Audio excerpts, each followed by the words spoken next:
No audio.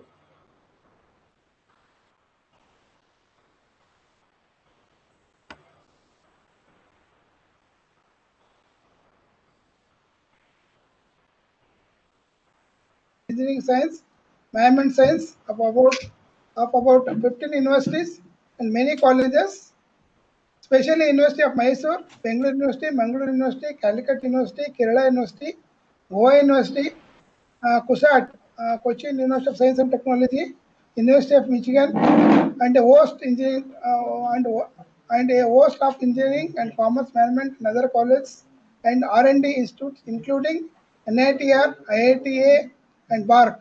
Dr. Gowda, a Fulbright scholar and a British Council visitor, has served prestigious institutions including National Aerospace Laboratory, CFTI, L&T, IITM, Institute of Chemical Technology, University of Mysore, and Bangalore University in different capacities. Presently, he is adjunct professor at Mangalore University and visiting faculty at Adu Chuncharing University. He has been a member of the selection and assessment committee of many institutions like IASC, ISRO, DRDO, CSIR, ISI, CPRI, and IIAP, etc. I profoundly thanks. I profoundly express thanks to our beloved principal, Dr. Atul Ayere, for giving us an opportunity to organize a live webinar in association with our Research and Development Cell. Thank you, sir. Please hand over to Dr. Gowda, sir, to continue. Okay. I'm very happy to welcome Dr. Sakri, sir, and Dr. Momin, and Dr. Professor Gudur, as they are also presenting, and they are NBA, NAAC, and NIRF coordinator, sir. Thank you, sir. Can you hear me now? Yes, sir. Yes, sir. Okay. Shall I start sharing the screen? Yes, sir. Okay. Before I start sharing the screen, let me thank the authorities of BLD, EA, CET, and the authorities like principal, IPSC, your R&D cell, etc., and specifically my friend Pachalapur, who took the initiative to organize this meeting, this program. In fact, it so happened a week back or so, I had a similar program, almost similar topic, but little bit change only for BLD University, that's medical side. And since there were some faculty from engineering college who were keen on this, and also some people from medical side also missed that program, and that's how once again the program has been organized. But although it's repetitive, usually whenever I talk, every time you'll find some or the other new points, especially through the discussion sort of things. So let me start my presentation now.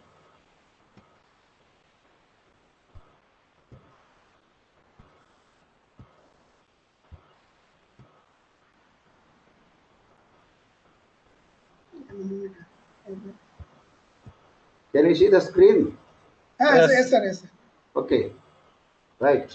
Okay, as already announced, the topic of my talk today is strategies to enhance quality and the visibility of research in the context of NAAC, NBA, and NIRF. Well, I've been acquainted with NAAC and NIRF sort of thing in different institutions. However, NBA is a bit new thing for me. I have heard about NBA, but I was involved in any NBA related activities other than giving some research data for some colleges. So, really, let me thank Bachelapur for adding NBA to my talk. And again, let me thank Professor Sakri, with whom I had a detailed discussion yesterday and today morning. I really try to understand NBA. Whatever I have understood, I am trying to put it in a table form, and that would be open for the discussion as well. Uh, the topic is, although it is general in nature, I would like to orient towards engineering and technology. So I was just trying to see what sort of publications we have got in engineering and technology, how many publications all over the world and in India, and how many institutions are there in this program, engineering and technology, etc. When I went through AICT site, I found that more than 10,000 institutions at different level, including diploma, UG, and PG, have been approved by AICT. But it includes other programs like management, pharmacy, etc. But my concentration would be on engineering and technology only. And I found that all programs, including UG and PG level, there are more than 7,015 institutions. But if we exclude diploma level, the number as of now is was out to be something around 3,168, out of which 91 are new and 34 have been closed. This is an alarming situation. Why such a situation of closing down the colleges cropping up? And I also found that 200, 203 institutions from Karnataka have been approved by AICT. However, the VTU, that's Visvesvaraya Technological University, has listed 219 affiliated colleges on its site.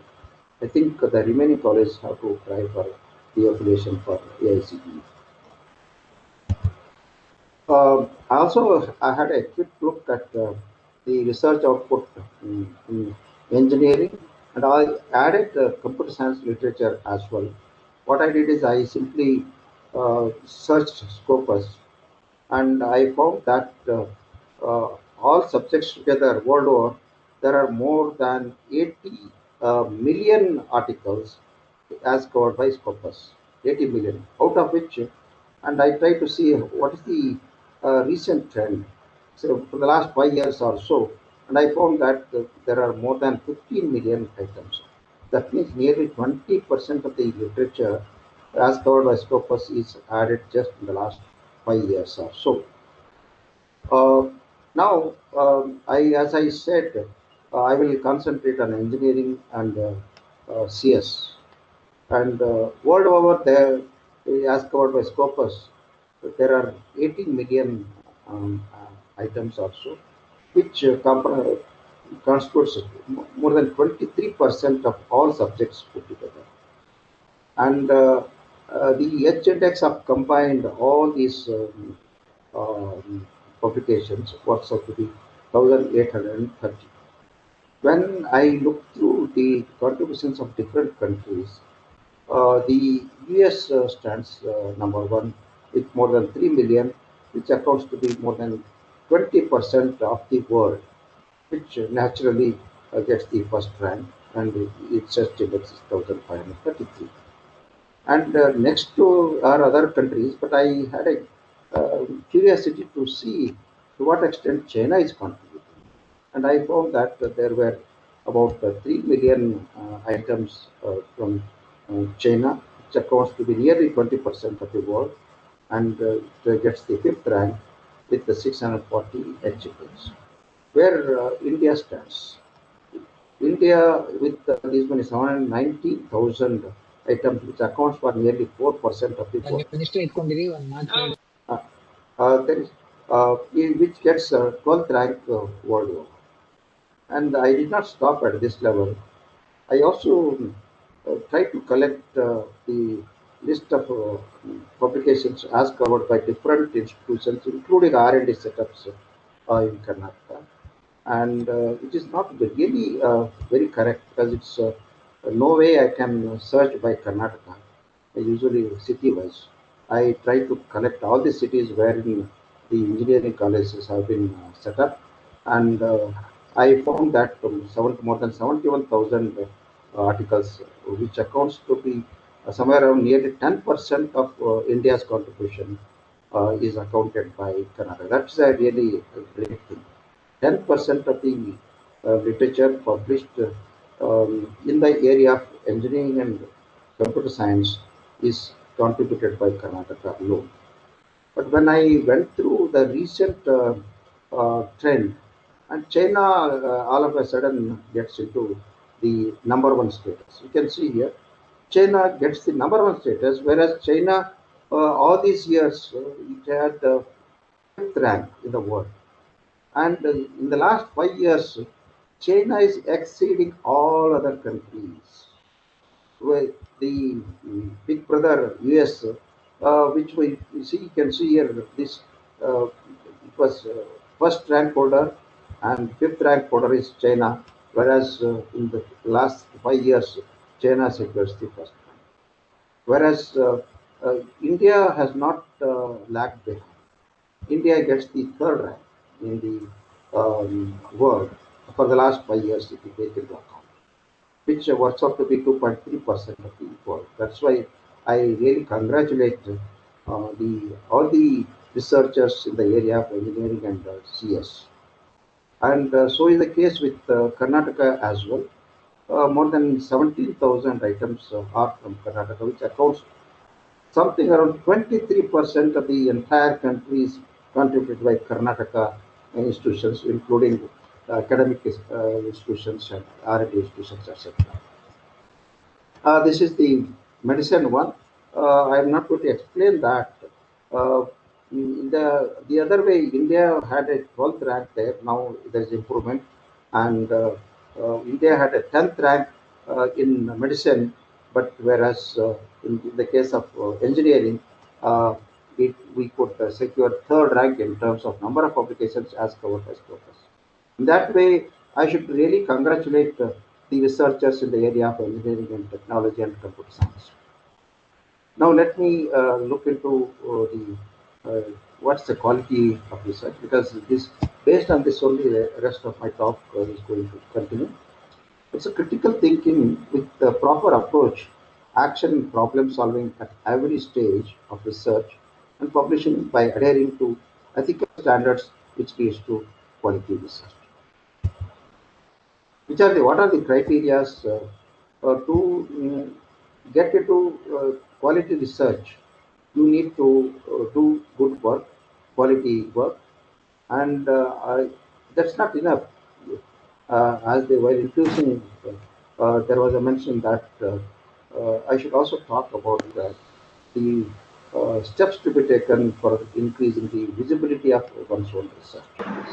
So I'm not going too much depth of that, but certain aspects certainly I would like to cover about in how to increase the visibility itself. So once you do carry out the research, you are ready with your article to be published, and then you need to decide to which journal you need to send it. Many a times it so happens some of our researchers sometimes they um, undermine themselves, or sometimes they have got overconfidence. Both are not good. See, if a quality research has been done and paper is ready, why do you want to think that my paper may not be accepted by top quality journals in the world? No, no, don't think that. There are ways and means to check where actually your research paper can fit in. There are some criteria like you have to see the if you are choosing a journal, you have to see how do you choose a journal.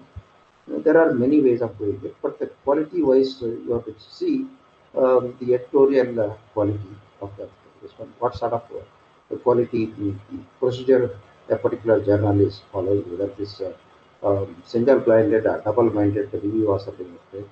And review process, to what extent the they keep transparency in reviewing the articles once they get to their editorial office. Um, Whether they follow ethics, that is the policy for research misconduct, etc. That's see one would have one thing you can take it granted if a particular publisher is has signed with COPE, that's Committee on Publication Ethics, you can simply close your eyes and go with that publication, that particular journal. Uh, then editorial members is an important thing. You have to check who are the editorial members of that particular journal, and you can check their academic credentials. Many times, the journal would have listed some people, some editorial members' names just like that, without even sometimes taking the consent from them. Or there could be some fictitious names in the editorial board itself. The editorial board could be just editorial board or advisory board sort of things. And some of the journals also list out the the review committee members, etc. Then you have to see the quality of the reputation of the journal, to what extent it is well known, like that. And whether they honor the author's rights and copyright things. And also you should see the indexing status, whether a particular journal is indexed in top quality indexing services like Scopus or Web of Science or DOAC or PubMed or IEEE, that sort of databases. Then you have to see the impact factor of that journal. Impact factor is one of the measures for assessing the quality of a journal. It is not a measure for the individual author's contribution or a particular article. Likewise, um, the Scopus people or the Elsevier people came out with their own impact factor sort of thing called SJAR. Um, SJAR, that is calculated based on the 3 years citations, whereas the impact factor original is calculated based on the 2 years citations. I will be getting through those details a little later. And not only that, even the journals can have H index. You have to see what is the H index of a particular journal. Then how do the operations of the journal itself? Many a times it so happens some of the predatory journals, for example, quite a good number of Indian predatory journals, they have an office in US and they show the US office and they run the um, journal office with the address elsewhere. So we have to see many aspects of this kind to before we choose a journal for publication. This is one of the tool, Symagor Journal Ranking, SJAR. This is freely available, whereas impact factor is not freely available. Impact factor is listed in the journal site reports of Clarivate Analytics, but this is SJR is freely available, and I'll be going online and showing you practically how one can make use of Symagor Journal ranking site for deciding or selecting the journal of your choice, and it covers more than 26,000 journals and so many book series. Coverage is for 39 countries publications. Uh, Apart from this, individual publishers like Elsevier or Springer, they have their own journal finder or journal selector, etc. There are quite a good number of things like that. For example, if you go to journal finder of Elsevier, you simply copy the title and paste here, copy the abstract of your article and paste here, put the keywords and mention the field of research, then click on to that. It will compare this content with its own content and suggest the possible journals. You can see here, 5 journals. It will list out the journals probably which will be suitable for publishing, but it doesn't guarantee whether they will accept it or not. It is basically based on the subject content in the abstract, the title, etc. Based on that. One another aspects I would like to talk to you is about nowadays the publication of creative journals has become a big business by itself. I'm not going to talk much about it, but still I would like to mention few things that this has become a big uh, cancer, some sort of a cancer of for the publication activity, not only in the country, all over the world. It is estimated that India itself is the most leading country as far as the publications of um, uh, or the periodic journals is concerned. There was an example few months back. One of the well-known publishers from India who used to publish hundreds together journals with its US address was pulled down to the court, and he was fined 50 million US dollar. So, but in this connection, some attempts are being done even in our country. Especially, I should really appreciate the initiative taken by UGC, especially under the guidance of Professor. Okay, leave apart that. This particular database, Retracts and Watch database, this is available in the public domain. Don't have to have any credentials, and this is some database. You can search. You can search by country. You can search by subject. You can search by title, etc. And then instead of doing that, I simply searched by country, and I found that there were, when I did almost a few months back, there were more than 1,100 articles which were retracted. The many of us may not be knowing what is meant by retraction. Retraction is something. Suppose an article is already published. Article is already published by a journal. Later on, they find that there is some golmaal in that. There is uh, some author-related issues or some research misconduct related issues in that. It can. The thing is that the uh, journal managers can also identify that. Or if suppose somebody writes to the journal saying that so and so journal is an example of research misconduct because it copies the things from so and so article, etc. Somebody may inform, and that is for inquiry and verification. Then, if the publishers are convinced that the particular item is having a research misconduct issue of different kinds, anything to do with the publication ethics as a whole, what they do is they don't withdraw the publication because it's already published. It's already published.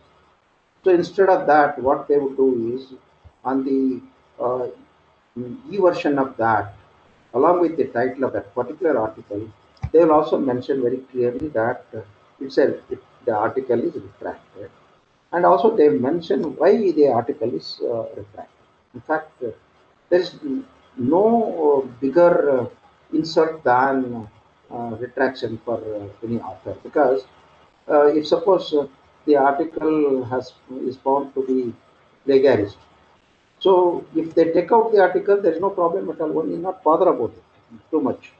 But whenever anybody searches on that particular topic, the particular article is thrown open just to indicate that it is a retracted article. It's a lifelong, even after one's own death, it will continue to daunt the author. That's a whole problem with that.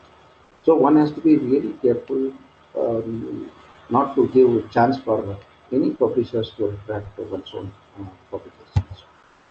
So that's why the in the context of uh, publications of creative journals, uh, there is a saying by Bernardo de Vito, which says great journals are born in the hands of the editors, they die in the hands of businessmen. It's true.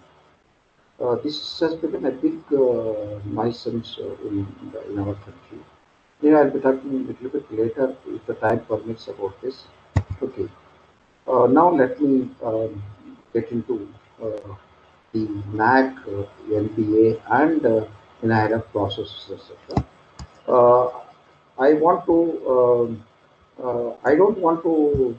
Too much into the um, details of the entire NAAC process or NBA process uh, or NIRF process. Uh, because I am concentrating basically on the research, innovation, and extension activity, and basically research related activities, whether it is NAAC or NBA or for that matter NIR. So the NAAC assessment, the criteria and weightages are here. Totally seven criteria. For the universities, it's 1,000 marks totally. For autonomous college, 1,000 marks, and for affiliated college also 1,000 marks. But you can see here uh, the research, innovation, and extension share of this 1,000 total marks is almost 22% of that. The, all other things, including curricular aspects, etc., these marks are a bit less compared to research related parameters. Uh, for universities, it's 250. For autonomous colleges, it's 150. For affiliated colleges, 120. Why this difference? Uh, because the affiliated colleges are basically the degree churning institutions. They are supposed to produce the graduates for employment, etc. But you are aware that recently announced NEP, National Education Policy, is trying to give importance for the research at even the primary school level. Then definitely once it's implemented, I'm sure the research related activities will get a bigger push even at the undergraduate degree college levels. Mm, no, let me concentrate on, as I told, research, innovation, and extension aspect of NAAC weightage. You can see here this entire thing, it's a total mass is 250, and different aspects like promotion of research and facilities carries 20 marks, resource mobilization for research carry 20 marks, and innovation ecosystem carries 30 marks. And you see the importance of research publications and awards, which carry 100 marks. But in case of autonomous college, it's a bit less, and the same is the case with the affiliated colleges as well. Consultancy, so much. Extension activities, 40. Collaboration with other institutions, etc., carries 20. And here, the collaboration means not simple collaboration. You have to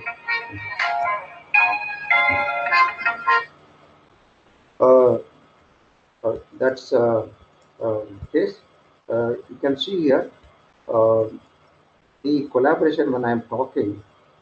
Anyway, I'll be taking the example of BLD Engineering College and talk the importance of collaborations, etc. later. But the co-authorship and the collaboration, co-authorship with other institutions, with other countries, collaboration with other countries, etc. It matters a lot, and many other matters are also there. Now let me concentrate on NBA. NBA criteria and the marks and the weightages are listed here. Uh, what I did is actually, as I one second, there's some phone. ಏನಪ್ಪಾ ಏನಾಗ್ತಾ ಇದೆ? ಏನು ನಾನು lecture ಮಾಡ್ತಾ ಇದ್ದೇನಿಲ್ಲ.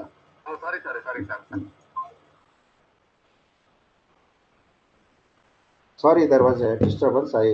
I muted my phone. Okay. Uh, the criteria and the marks is like this. This is for NBA. NBA, in fact, I had a quick discussion with Professor Sakri, who helped me to understand this NBA. In case of see, NBA is basically a program-related accreditation. It could be engineering and technology, or pharmacy, or management, etc. And this could be at diploma level, or UG level, or PG level, or Under UG, there are UG Tier 1 and Tier 2. The weightage and the marks distributions are like this. Total marks for UG level, it is 1,000, and whether it is Tier 1 or Tier 2, it's 1,000. But whereas for PG level, the marks is 500. The different criteria are there. Criteria 1, 2, 3, 4. They have specifically named the criteria 1, 1.2, 2, 2.3, like that they have mentioned. If I go through this, the criteria 5, there's faculty information in the contribution. Sometimes they somewhere in the grade 2 or so they have mentioned only faculty contributions, and which carries 200 points. And both in the Tier 1 and Tier 2 it carries 200 marks. So let's see the breakup of this one. Whereas in PG level it carries 75 points.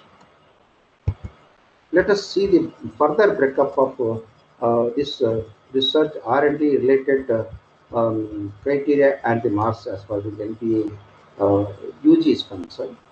Uh, this is for NPA undergraduate programs, and NPA criteria 5, faculty information and the contributions which carries 200 marks.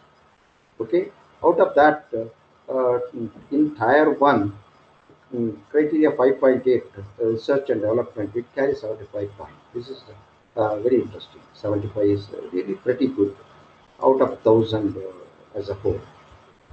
Further breakup for academic research is 20 points, sponsored research 20, and development activities 10, and consultancy 5 points. But on the other hand, for Tier 2, the R&D related things carry only 30 marks. Only the Tier 1, the marks are 75. For Tier 2, 30 points are there. The breakup is academic research 10, and sponsored research 5, developmental activities 10, and consultancy 5. So these are the things which matter a lot from our point of view. Academic research can include the publications and the number of PhDs the college has produced or something like that. That sort of things are there. Other things are also there. Sponsored research, for example, if suppose a particular institution has a sponsorship of say 15 lakhs or 10 lakhs, for depending upon the different amounts the sponsorship one institution gets, they get marks. That's how they do it. They have set a clear-cut criteria and the concern marks. If suppose your sponsored amount is this much, you get this much score. In that way, it works. Coming to NBA PG, PG level criteria for faculty contributions carries 75 points, and in that 4.4 concern to R&D carries 30 marks. And here the breakup is in a little bit in a different way. Sponsored research carries 15 marks, and consultancy carries 15 points. And but the if you see this particular 4.4, I don't find any um, um, weightage for academic research contribution at all. Only sponsored research and consultancy research. So then I was searching the consent document. I found that criteria 4.2, which is faculty competencies in the area of program specialization, it accounts for uh, 30 marks. Apart from this, this accounts for 30 marks, where which is faculty research publications carry 10 marks. This is good. Really good. In that way, they have given justice for the research activity as well. Now, let us look into the ranking of institutions.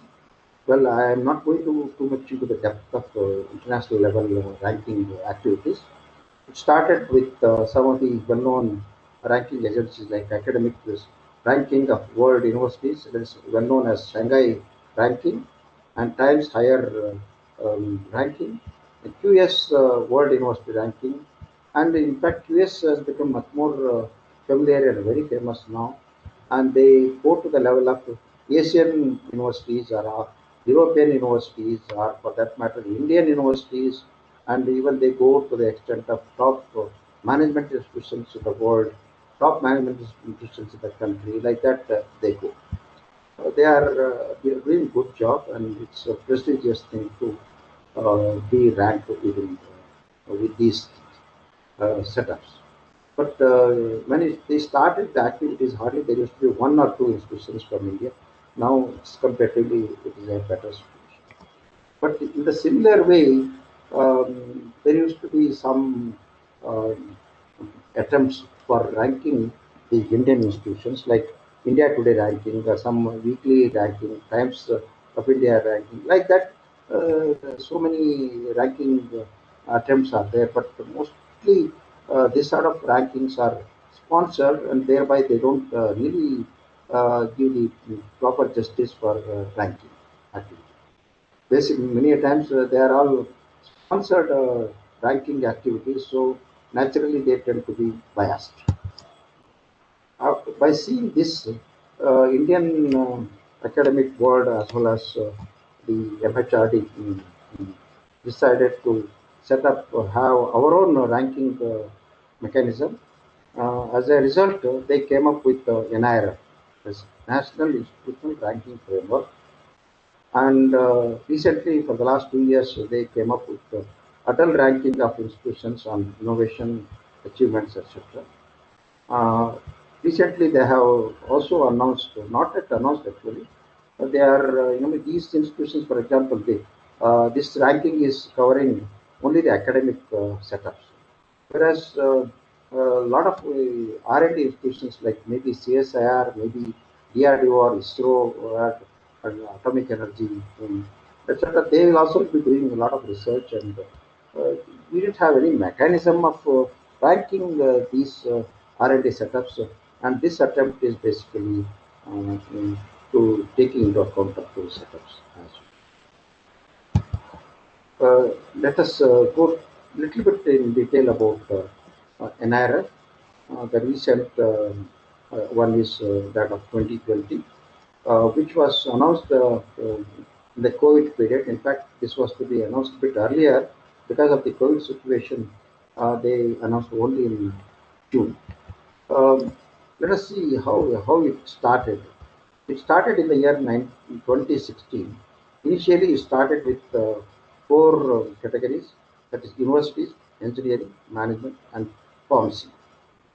Later on, in the year next year, the 2017, they added the overall category and the college category. Again, in 2018, they added medical, architecture, and law. Only this year, only they have added dental. Maybe after some time that there could be uh, something like nursing and a few other disciplines as well. Let us see the parameters and the subparameters concerned to NIRF. Basically, there are five parameters for NIRF. TLs are, that is the teaching, learning, and resources. These are the subparameters. I am not going to discuss this. Um, mm, Whereas the second one is research and professional practice. That's RPP, wherein I am interested to talk to you, and I am supposed to talk to you about this. This has got sub-parameters like combined metric for publications (PU) and combined metric for quality of publication (QP), and IPR and patents, etc. IPR. Then footprints of projects and professional practice (FPPP). Uh, then outreach and inclusivity. Uh, mm, this also carries 100 marks, and the graduation outcome also carries 100 marks. Perception also carries 100 marks. Each one of these parameters carry 100 marks.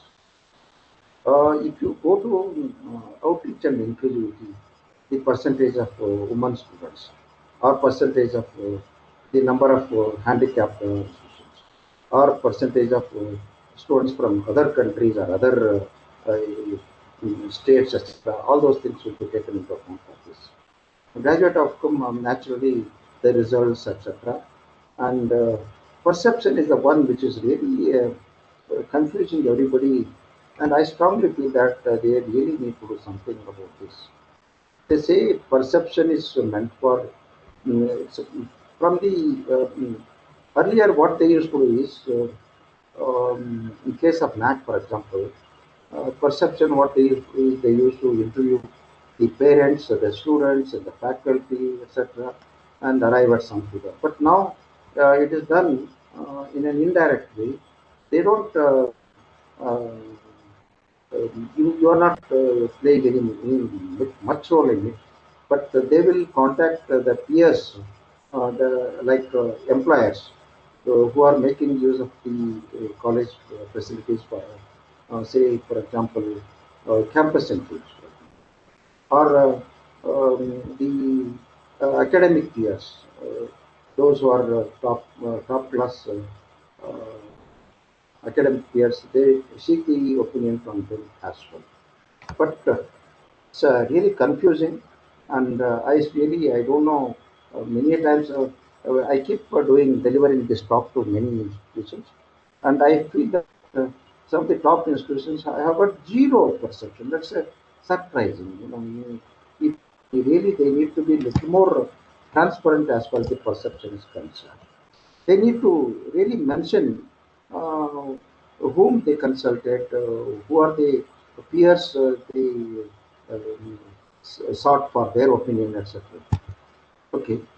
Anyway, I'm not going to discuss that aspect more because I'm supposed to talk only basically R&D related items.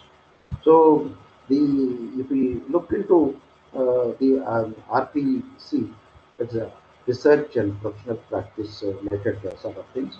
Um, as a whole, you can see here, I told you there are five parameters.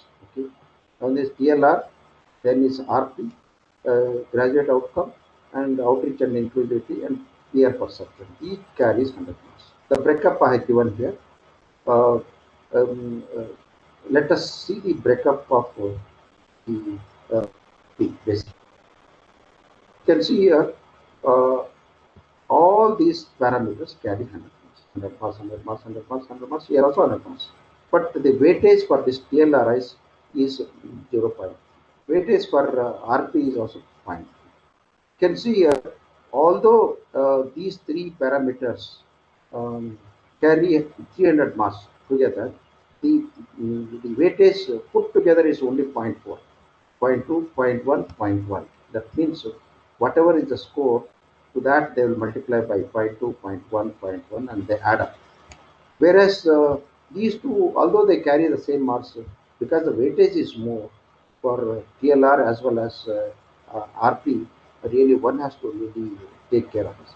This is where actually my talk gets more attraction, and I keep on talking to the college authorities to encourage the research activity in their institution by way of making provisional in-house budget provision, and also approach the outside funding agencies to get these things, and also get in touch with other institutions for collaboration, etc. Not many things are there. You can get out as well. Okay. Now coming to research and professional practice, the further breakup is this. Um the combined metrics of publication 35 marks, and which is 40 marks for the medical. Now this is where actually many times there is slight variations in the breakup of the marks. Um, See, we are today now. I am talking about engineering related one. So naturally, they have reduced that here. They have added some more points to IPR and patent. Being an engineering institution, you are supposed to do some invention, apply for the patent, then get the patent, and later on go for for a process or product or something of that kind, which will carry more marks as well. In case of medicine, it's not there, but there also they allot about 10 marks only for patent. Some 15, 15, 50 put together 100 marks. They made some changes in the 2019 NIRF. For example, number of citations normalized by number of faculty for overall engineering, pharmacy, etc. They have changed. The number of beds for medical colleges is also taken into account for NIRF. Papers that appeared in the top 25 percentile of cited papers in the world instead of India. Now they are taking into that also problem. The articles published in case of management journals, they take what they call FT50, they take that into account. Uh, let me have a look at the what is the share of uh, in NIRF ranking. If you see here, 16, the engineering NIRF activity started in 2016 itself, very first year itself. But you can see here, the document concerned to NIRF did not give me the figures of how many institutions from the country participated or from Karnataka. The six of six institutions from Karnataka could get a rank between 1 and 100. So totally six. In 2017, 1,007 institutions participated country level, and from Karnataka, 81 institutions participated, and we got a rank of between 1 to 108 ranks, between 101 to 155 ranks, 151 to 203 ranks, put together 60. 2018, 906 items, institutions were country level, 75 Karnataka, but you can see here the number is still increasing. 20, good share. 2019, 969, and totally in 1 to 100 itself, there were 23. But they have made some changes from this year to this year. This year they had given the breakup in a different way. Here they have clubbed all the this one between 1 to 200 in that way they have done. Put together, we got 23 rank. Sorry, uh, from Karnataka. 2020, the recently announced this one. There are 1,071 institutions participated, and 97 from Karnataka, and the ranks between 1 to 100, 9, and next range 7, next range 151 to 200, and the next range. What they do is up to 200, they give the correct number. What is the rank of a particular institution within the 200 particular institution? 150th rank, 196th rank, like that. But beyond that, also they list 201 to 250, but they don't give the proper ranking. It could be 201th rank or 249th rank. So six of Karnataka institutions are, because these are listed all in the alphabetical sequence, and seven. So in recently we got 34 institutions for having got the ranking up to 300. NIRF, sorry, here it should have been uh, top 13 ranking institutions. Uh, I have taken the screenshot from the NIRF website. The top one being IIT Madras with a score of 89.93. I will let you know how do they calculate this particular. It's not just the all the marks they get from each of the criteria. Uh, the last one here is that's 13th rank from Karnataka. That's NIT Suratka, which has a score of 61.3. And this is the detail which I took from NRF site itself.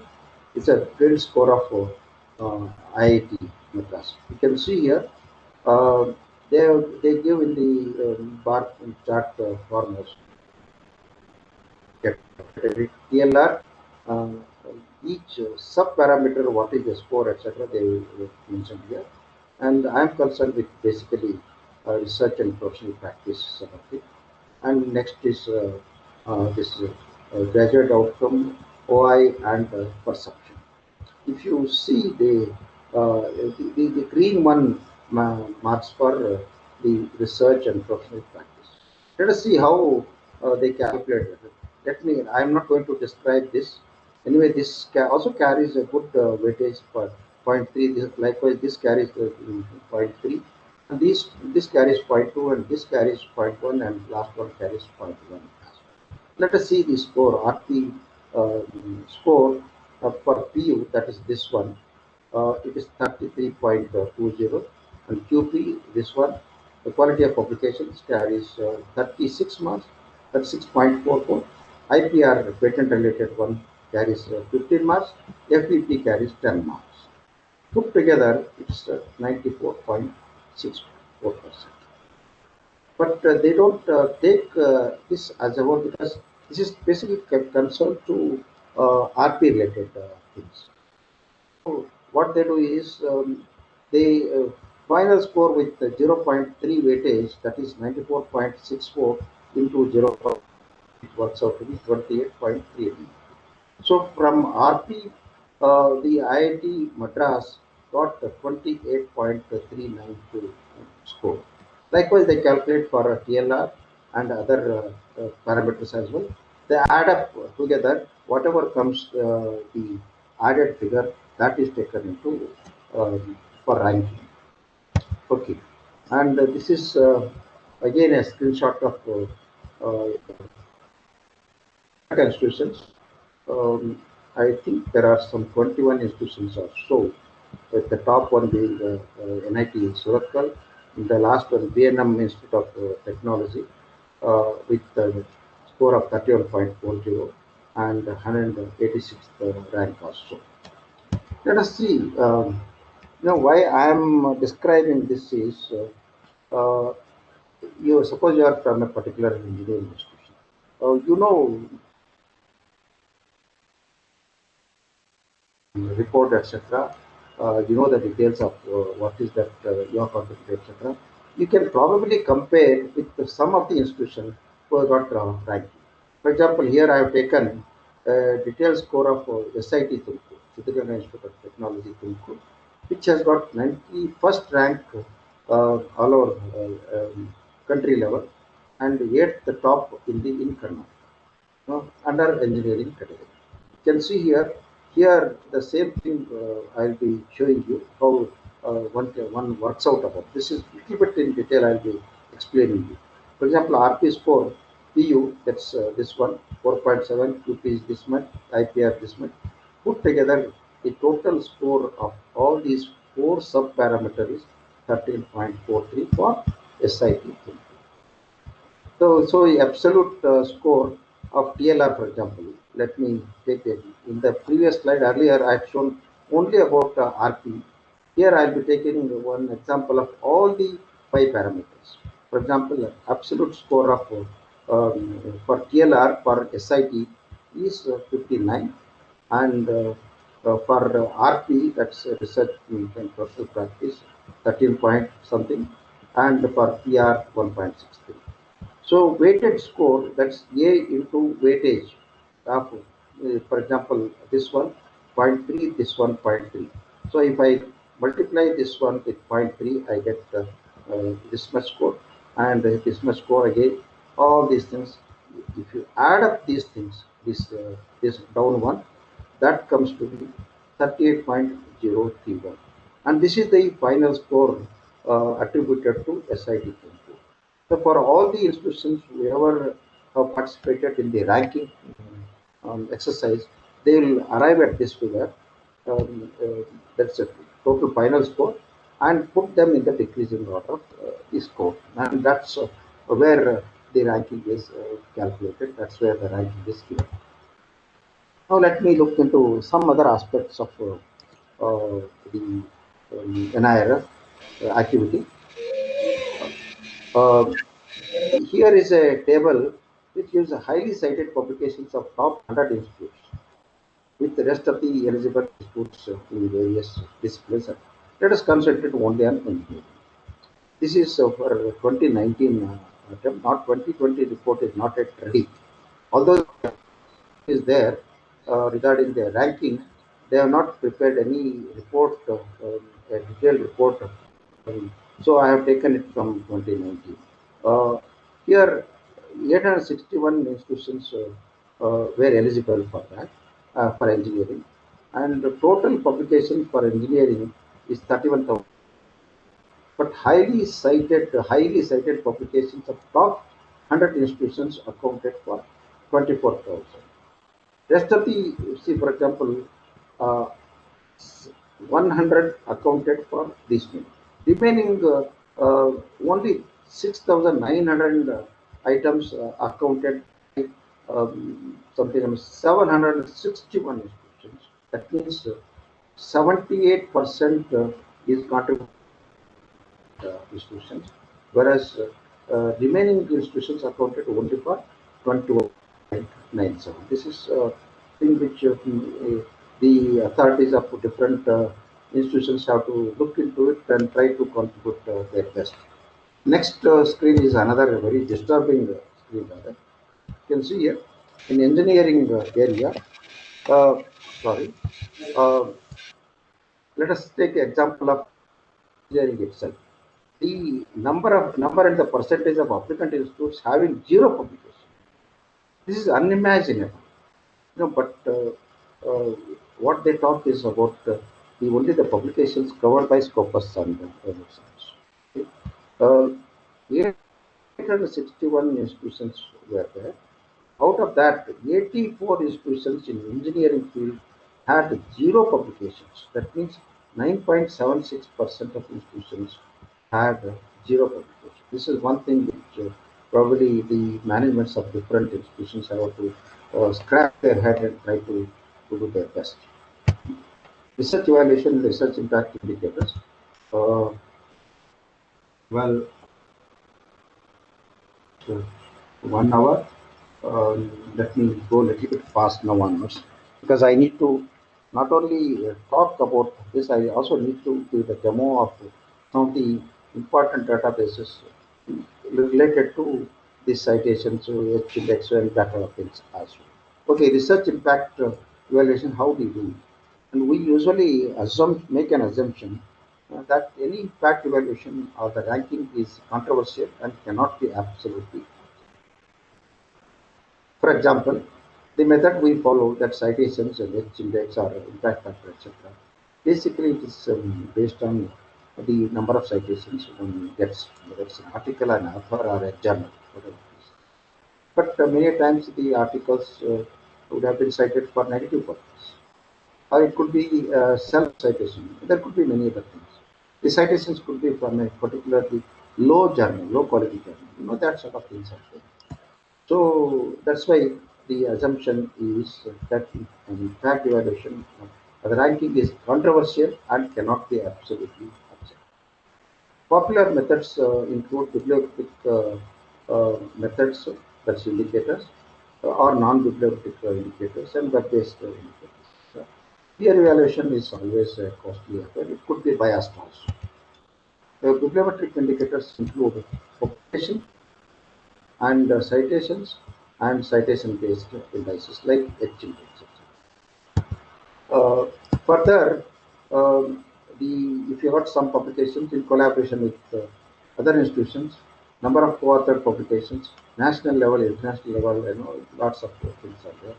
And journal, which journal you have published, what is the impact of that journal, or what is the STR value of that journal, and lots of things.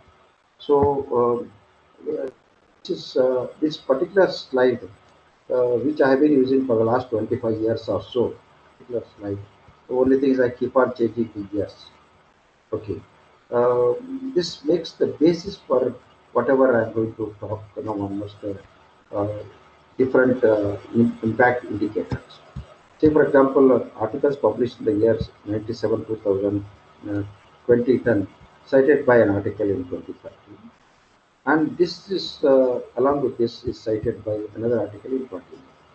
In the context of these two, this is the cited article, and this is the citing article.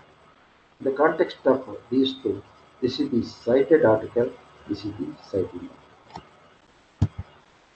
Now, let us see scholarly research impact metrics. Uh, there are different kinds of impact metrics. It could be journal level impact metrics, or it could be journal ranking, or article level impact metrics, or book impact metrics, author level impact metrics, auth metrics, and mentions in social media and networks.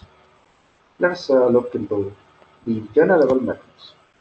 Journal level impact factor from Journal Citation Report, that's Web of Science or Clarivate Analytics, is impact factor JIF or simply IF, which well known as just IF. Then the other matrix is SGR, Schumacher Journal Ranking value. That's I will also explain each one how do they calculate, etc. The further slides. Then there is an attempt by the Google Scholar also. They got Google Scholar metrics. I'll show it online about H5 index and Cabell's journal level metrics. Expert survey. There could be surveys of the quality of journals as well. SNIP, that is source normalized impact factor per paper. This is another thing because always there has been a complaint that impact factor, etc., is a little biased for the disciplines. For example, medicine and biochemistry, that sort of, or even for that matter, some branches of chemistry, they get more citations, more publications, etc. Naturally, some disciplines like mathematics, etc., they get more less publications, less citations as well. Then how do you compare a journal in medical field with another journal from mathematics? So in case this SNIP the picture. And recently, the elsewhere people, through their Scopus, they have come up with another matrix called site score matrix. I'll be discussing that a little later. H index, it's not only for an author or an institution, it can be also for a particular journal. Then page rankings is almost similar to page ranking. Let us see the details about that. The assumption is just by number of citations. That's the assumption. The definition is usually, I will rather define with the equation here. How do you calculate the impact factor? Journal? For example, impact factor unknown in the year 2020 per journal is 2019 cites to 2017 and 2018 content, divided by total number of articles published by the same journal in these same 2 years, but the citations for these two year publications received in the year 2019. That comes in the numerator, and total number of articles published by the journal in those 2 years comes in the denominator. If you whatever is the ratio, that is nothing but impact. Some limitations of impact factor. Well, like all journals do not have impact factor. Usually, conference proceedings are not covered. You don't get impact factor for it. I value of review article is always more. It favors English language papers, but natural. And 15% of articles account for 50% of citations. This is important. High impact factor for fast moving subjects like medicine, less for mathematics. Top quality news journals have to wait for 2 3 years to get on. This is a important limitation of it. Even if very good quality journal is started just 1 year back or 2 years back, unless we get the citation scores of that particular journal, at least for 2 years, you can't calculate any impact. But unfortunately, the predatory journals, they oppose some um, agencies who allot the impact factor. Various agencies are there.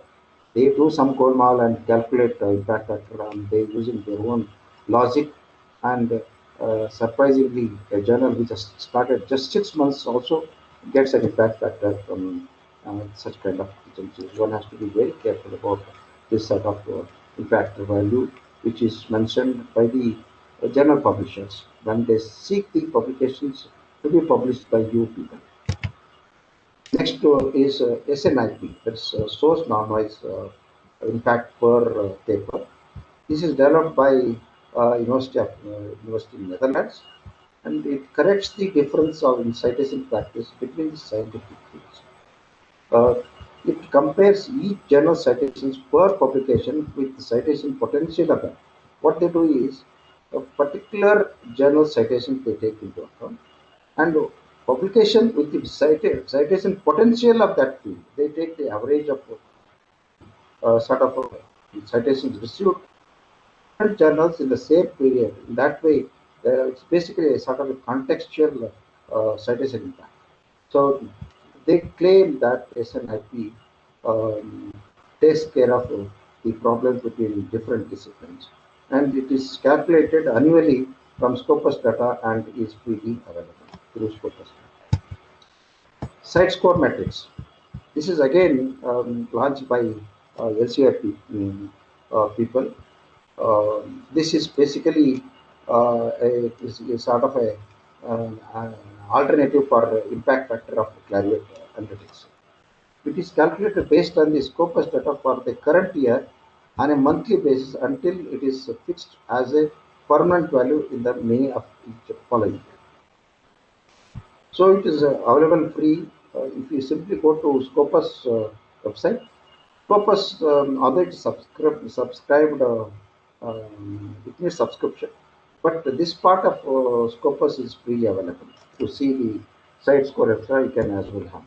It lists out 25,000 journals with the site score value. Basically, these elsewhere people are known for that. They somehow they are definitely trying to overcome some limitations thrown up by impact factor, etc. But in the process, they come up with so many other metrics, sometimes which are questionable as well, but they have their own justification, which for which many times I also endorse their views. Elsewhere claims this matrix as comprehensive and transparent and current. And how the site score is calculated. This is the formula for that. Site score in 2019 equal to all citations in 2019 to the articles published in the previous 3 years. You can see a previous 3 years. The number of articles published by that particular journal in the previous 3 years. But here, uh, impact factor while calculating by the climate analytics, they don't take all types of articles like editorial. That sort of thing they are not taking. But here, for calculating site score, they count all sort of articles as well. That is the site score. Here is a screenshot of which I have taken from Scopus, which gives more than 13,000 titles. What they claim is more than 13,000 titles, journal titles. They say they claim that they don't even mention about impact factor at all. They don't mention about impact factor at all. They have started mentioning only about such. This is the claim of Elsevier. Google Scholar, you open the Google Scholar, and you can see the Google Scholar matrix. That's H5 index. Anyway, I'll be showing it online to you. Then article level metrics, the citations are taken into account, and number of downloads and the views of that article. And it could be the views by different audience or different through some other, for example, through Mendeley, for example. If suppose something is included in Mendeley, it's a, so they are all the, the social media counts or downloads or something like that. The art metric, it's a false metric, but still some we can call it alternative metrics or article metrics, something that we can mention.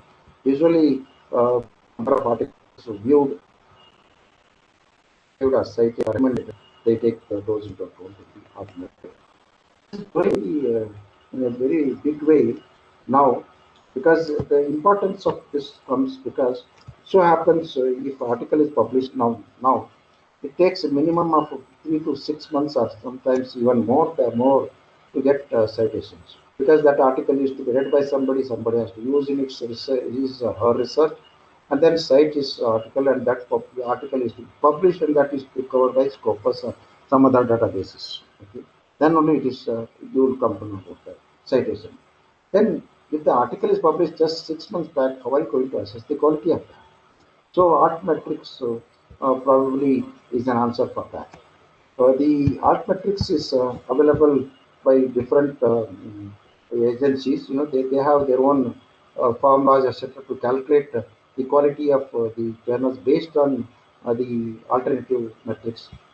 They are called Dimensions is one agency, Impact Story is another agency, Publisher Queries is another agency, Artmetrics.com. Plumx is one.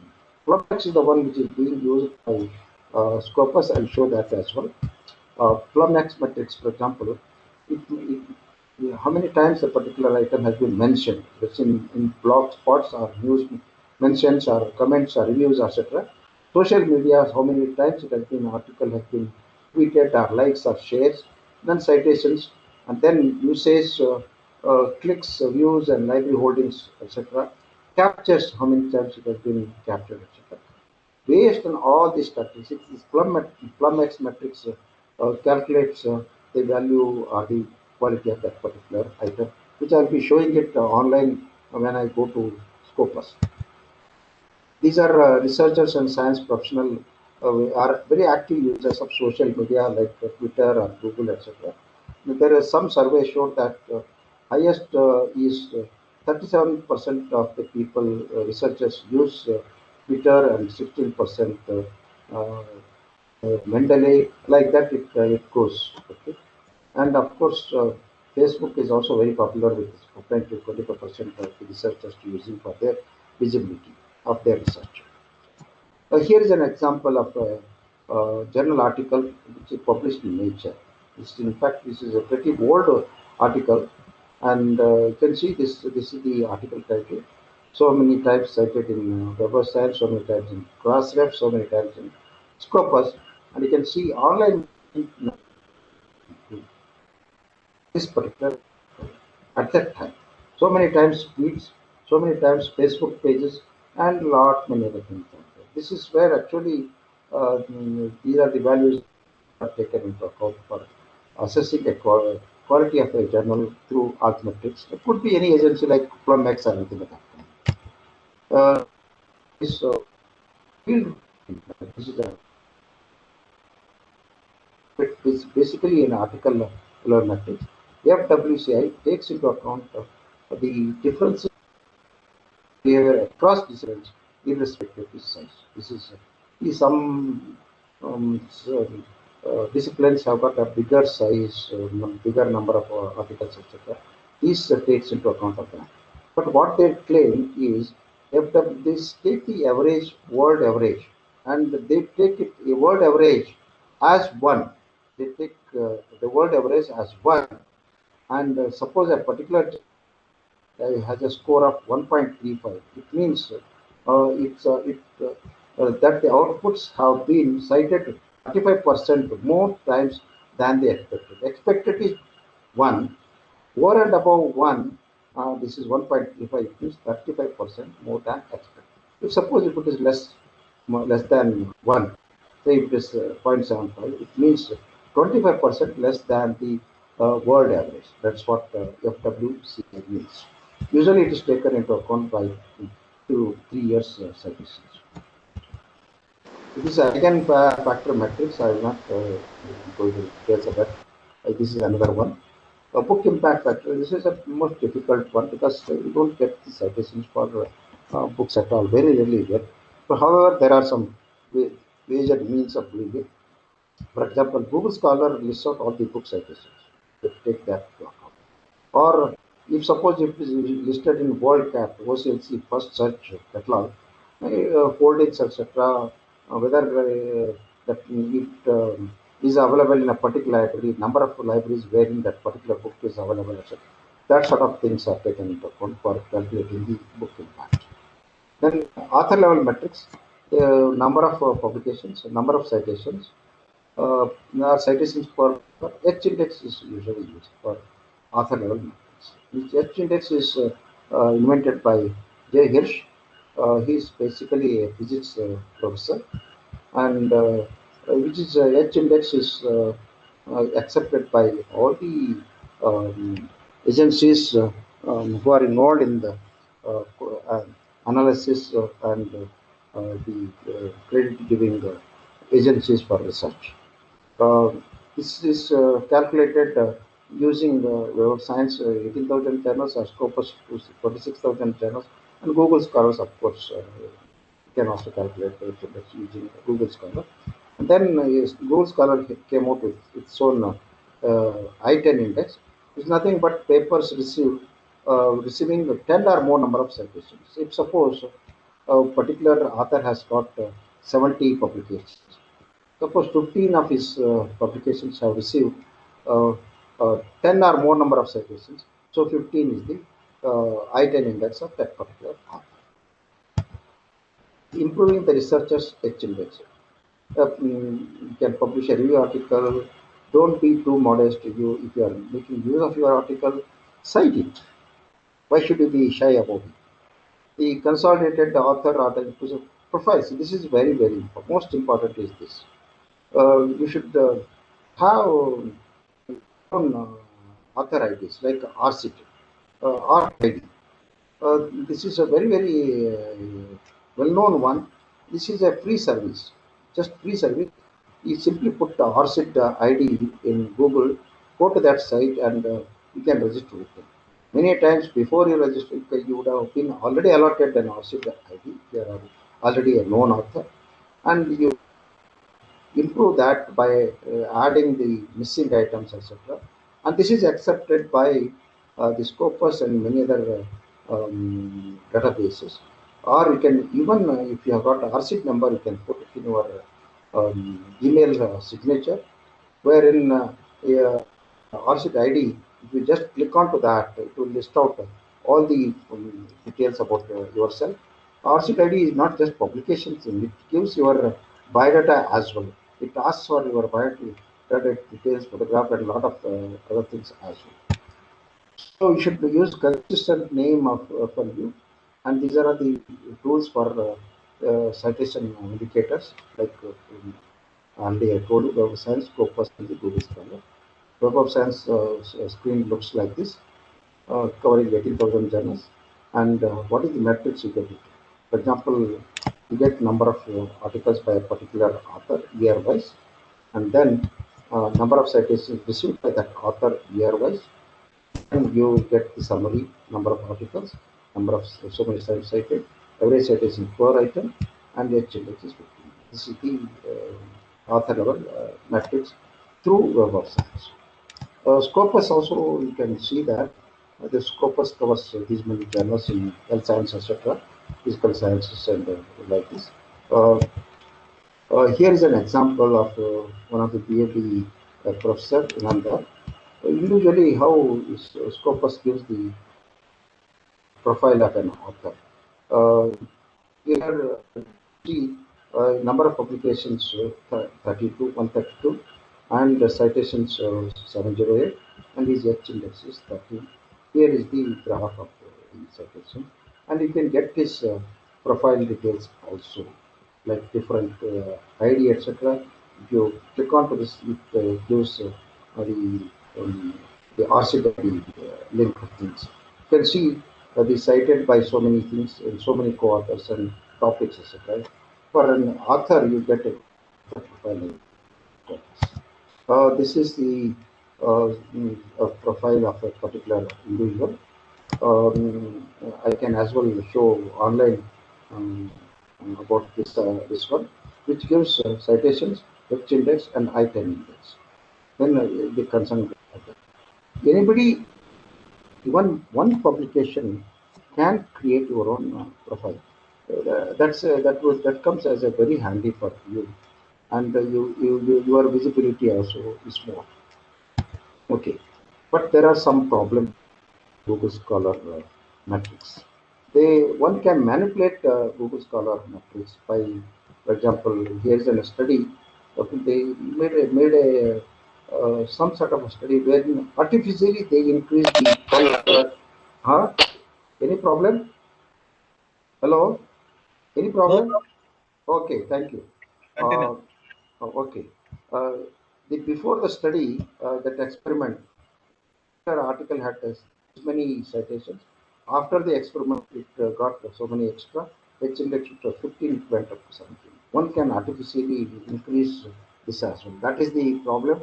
That's the reason why the agent, our UGC also is not encouraging the Google Scholar based metrics or the values concerned.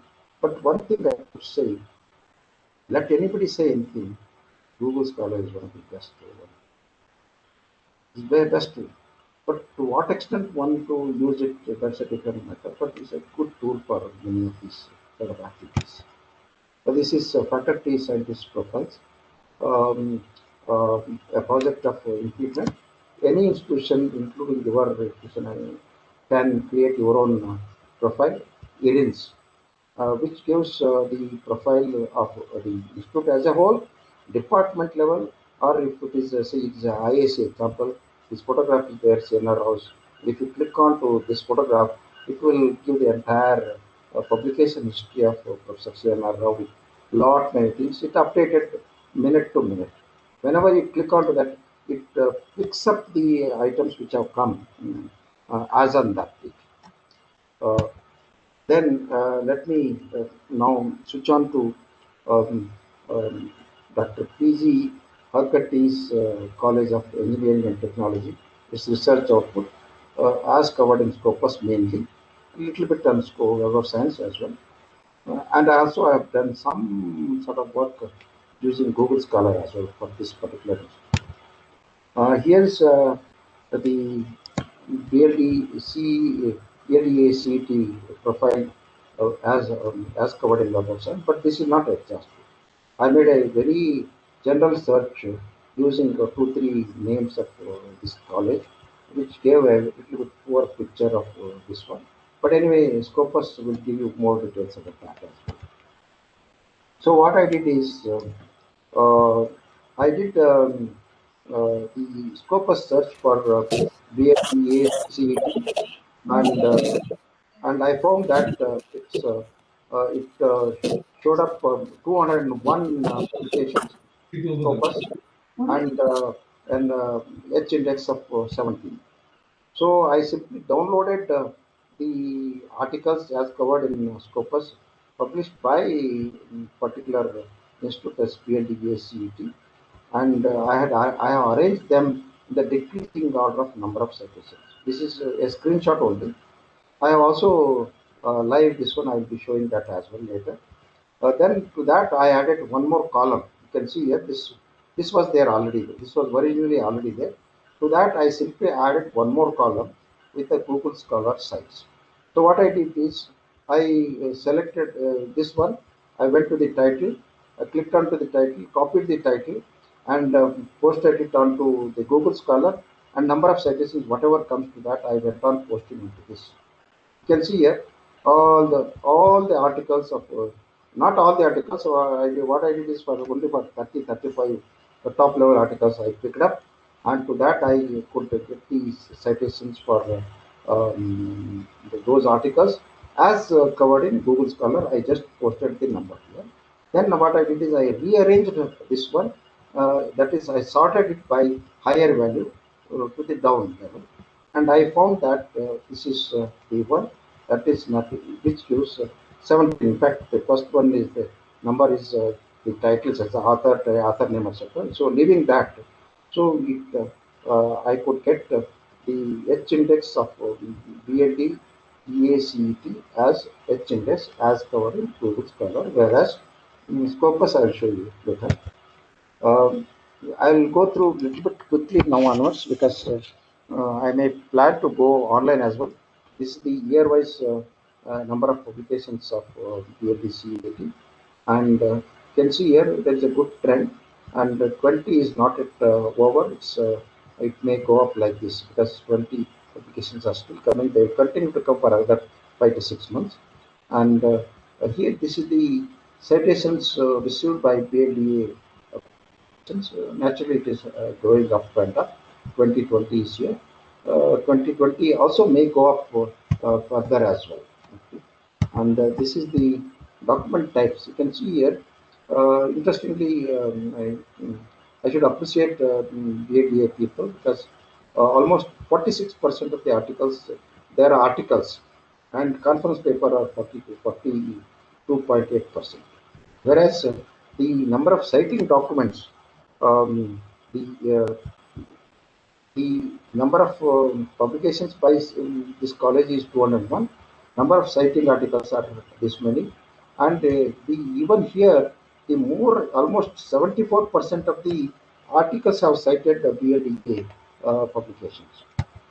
Subject-wise, so if you see, CS dominates more with 24.9%, engineering 22.2%, and pharmacology 16.52 because they have some collaborative publications between the Medical University of BMBA and Engineering College.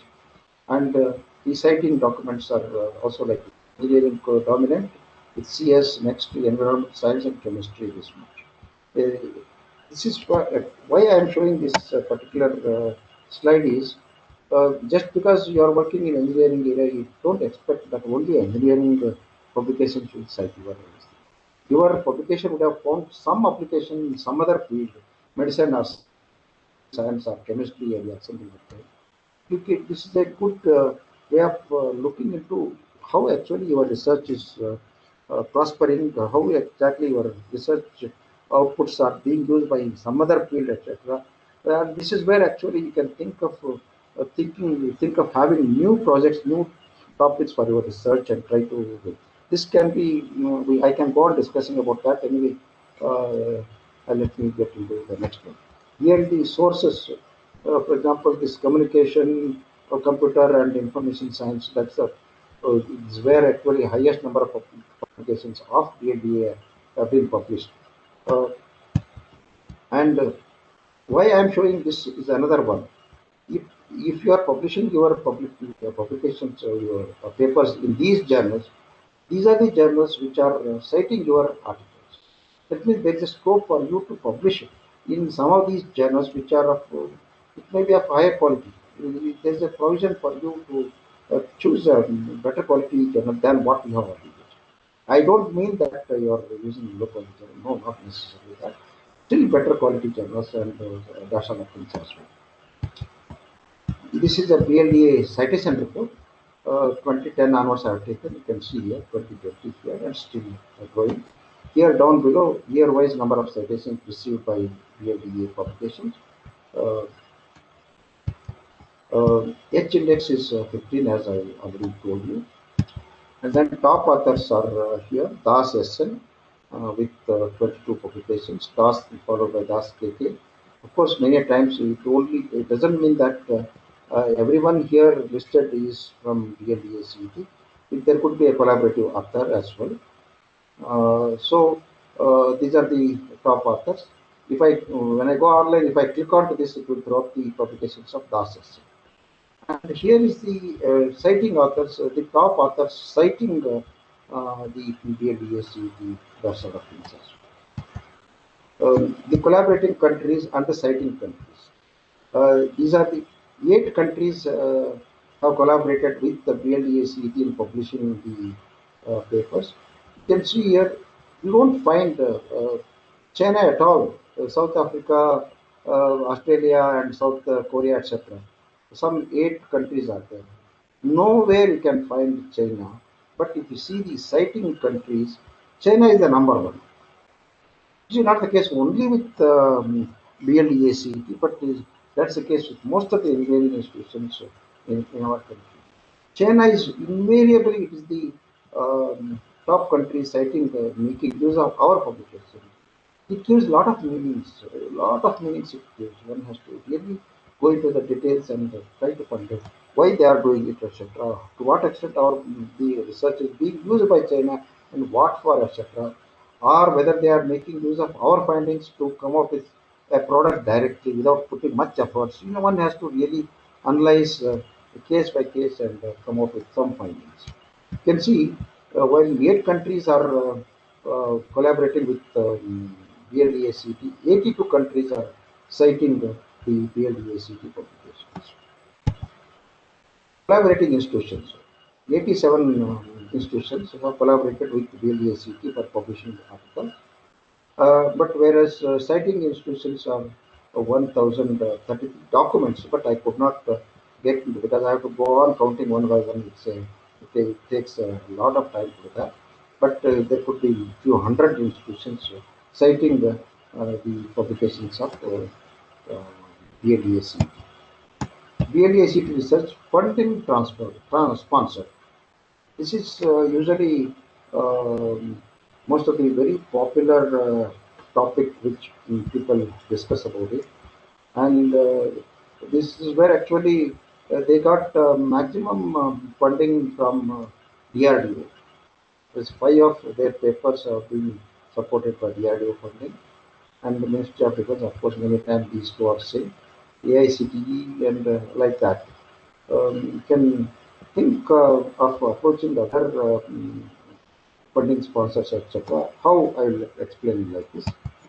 These are the citing documents is fund transfer. The 1033 documents which are cited, the BLACT publications, which are 201 in number, these many documents have been cited. You can see here, National Natural Science Foundation is the um, top funder for this. That means if somebody cites your article, if there is some relation between your topic and their topic. So if you are next time you are planning to come out for a go for a new project, you can just keep track of where which are the institutions funding for the research of your area. So there is no hard and fast to that. You should approach only UGC or DRDO or other institutions in our country. You can also go for other funding agencies internationally.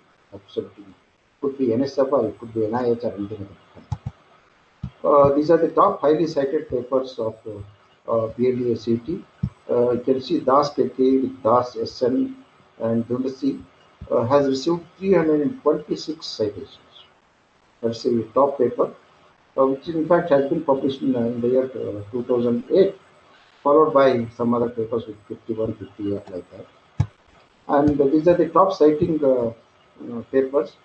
This particular article, which has been published in Chemosphere, has been cited by so many papers. That means this is a very high quality paper. So if this particular paper is citing BLDACT paper, that there is a good stuff in it. It only means that. A top author cites me, it only means that I have some stuff in my article. That's what it means. So one can go on analyzing these things and try to um, go for an insight of when you are going for a new project or something like that. This is the profile of Das SN, and number of publications as covered in Scopus is 27. Could be number, could be more if you take into account of all other things. And citations 607, H index as the 10. This I have generated by using Scopus, H index, etc. Number of citations year wise, lot many other things are here. Okay. This sort of things I can write. Then co-authors, if I click on to particular co-author, the profile of that particular author pops. So I have almost come to the end of my presentation. Before concluding, I will say that the merit or the scientific value of a published article stands on its own, not because it is published in a high quality impact, but it is interesting, novel, well designed, feasible, and impactful. This doesn't mean that you should. It doesn't matter if your article is very high quality and you publish in a peer peer journal. No, even if you publish an article in an India journal, having an impact factor normally maybe about zero point 0.5 or zero point 0.3 and zero point 0.1 also, it doesn't matter. Which has got a better visibility in the world. Which is indexed by top quality indexing journals, etc. You should take into account of that. So you stand on your quality, you stand on your merit, uh, provided it is a well-designed research. That's what it means. But to conclude, uh, I would say, because I am talking about evaluation aspect of it, quality evaluation of research. Albert Einstein says like this: evaluating research is difficult. Not everything that counts is countable. Not everything that is countable counts. This is in the context of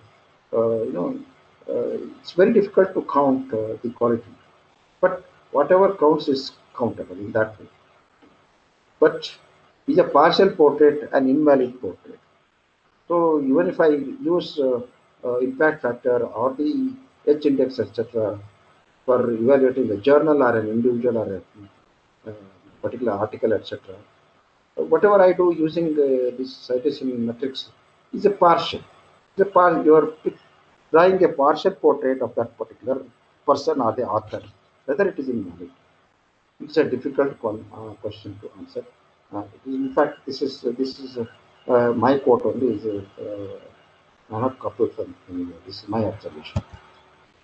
To make it a little bit light after a serious discussion for nearly 1 hour, 15 minutes or so, I would like to just go to this, which this particular slide I've been using for the last 30, 35 years. In most of the lectures, usually I use this. The definition of a conference report. A conference, a gathering of important people who simply can do nothing but together decide that nothing can be done. Definition of thesis.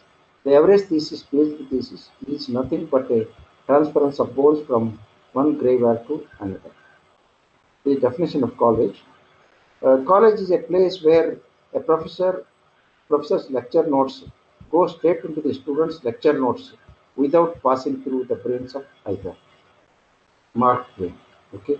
Anyway, I hope this doesn't apply to me. For example, this one thesis definition this, probably doesn't hold good even in the Indian context now because a lot of steps UGC has taken up for the plagiarism sort of things, which says transference of bone from one graveyard to another. That is being almost stopped now. But still, there are a number of ways of circumventing this sort of plagiarism checking softwares, etc. For example, I can say, for example, if when you what you call when you carry out your literature review part of it, suppose you copy the abstracts and arrange all the abstracts in a particular order and put under different headings and say that it is your um, literature review. When you carry out the plagiarism checking or the similarity checking, it may throw up 70%, 80%. But what you do, if you do, for example, you take the an author's abstract, read the abstract, don't go even to the full text article at all. Rewrite the author's abstract in your own words. Then 70-80% of the similarity figure, it comes to some 10% or 12%. That's the fact, because these similarity checking softwares, they basically compare the strings.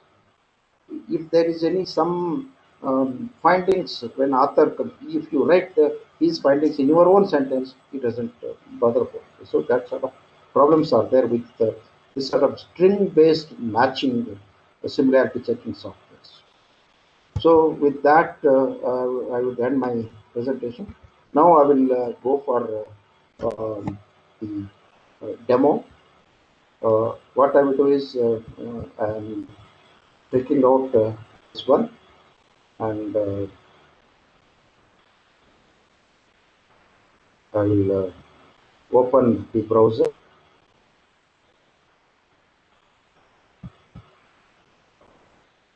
Hello, can you hear me? Can you see my screen? Yes.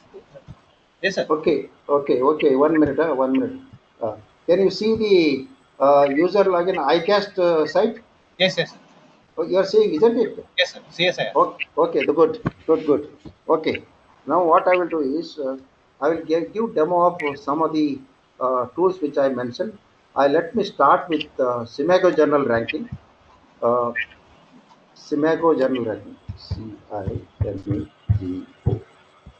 I'll go to Simago Journal ranking. Uh, Mind, this is a free site. You don't have to pay anything to access this site. Simago Journal ranking. It also goes for country ranking, which I will not be showing at all. Journal, I will go to journal ranking. Let us go for journal ranking. Okay, I will click on to that. Okay,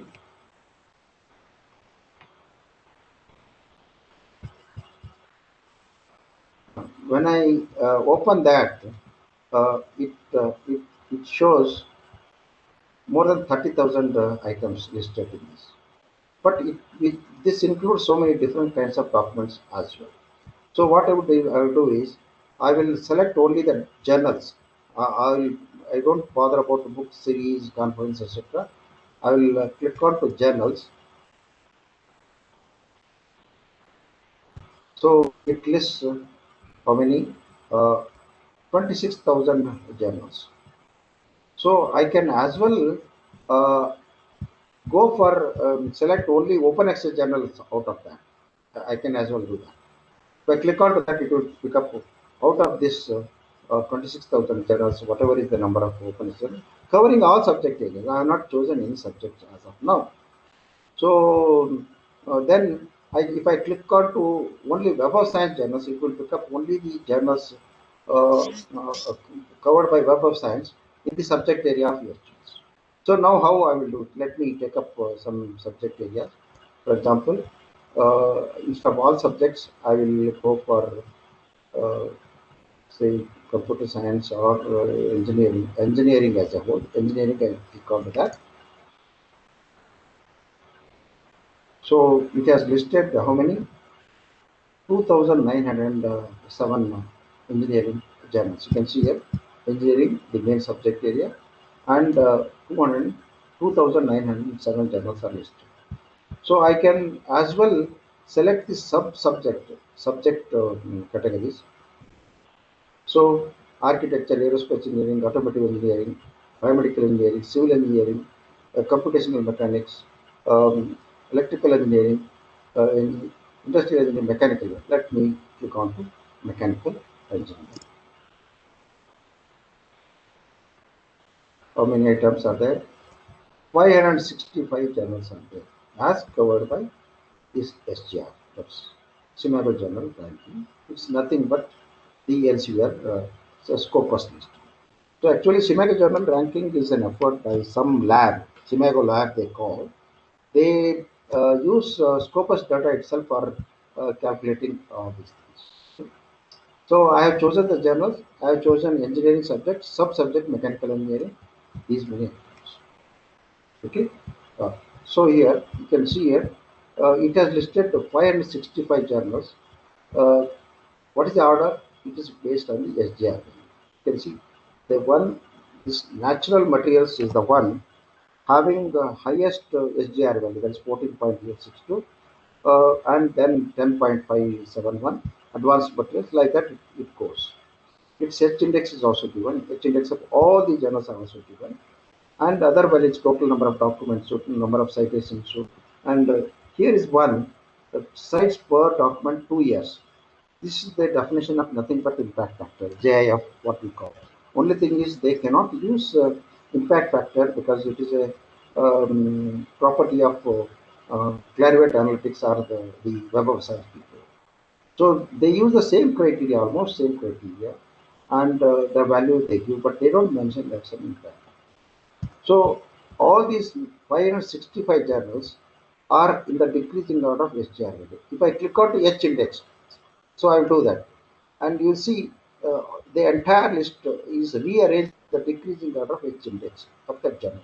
I, as already mentioned, H index can be for an author, for a journal, for a department, for a group of subjects together, or for that institution, and for that matter, the entire city or entire country, and could be even for the world as a whole. Okay, now I just see I will click on to H index. It will rearrange this list in the decreasing order of H index. See, some other one came up here. This was natural materials was number one, whereas advanced material was number two. Now advanced material came up. Its edge index is highest, 489. That's how if you want to follow H index or if you want to follow SGR, you use this. If you want to use H index, you click onto that, it will rearrange. But you want to use what you call impact factor, although it's not mentioned here. Now I will rearrange it with this. I will click onto that. You'll see it rearranges the whole thing once again. Again, natural materials came up. So this size per document per 2 years. It's almost nothing but impact factor with little variations is 30.09. So you go down and down and down and see what is useful for you and the country wise also. Now, how many are there? 565 items are there. If you are planning to publish that your article in a journal published by, say, UK or Netherlands or US or any other country, you can choose that. Even for that matter, you can also choose Indian. Out of 565, let us see how many mechanical engineering journals are there published by Indian publishers. I am selecting India. So now the whole thing is rearranged. How many items? 14 journals are there in the mechanical engineering area. 14 journals covered by scopus. So if you feel that there are no good journals in India by Indian publishers, that's a wrong calculation of one's own, calculation.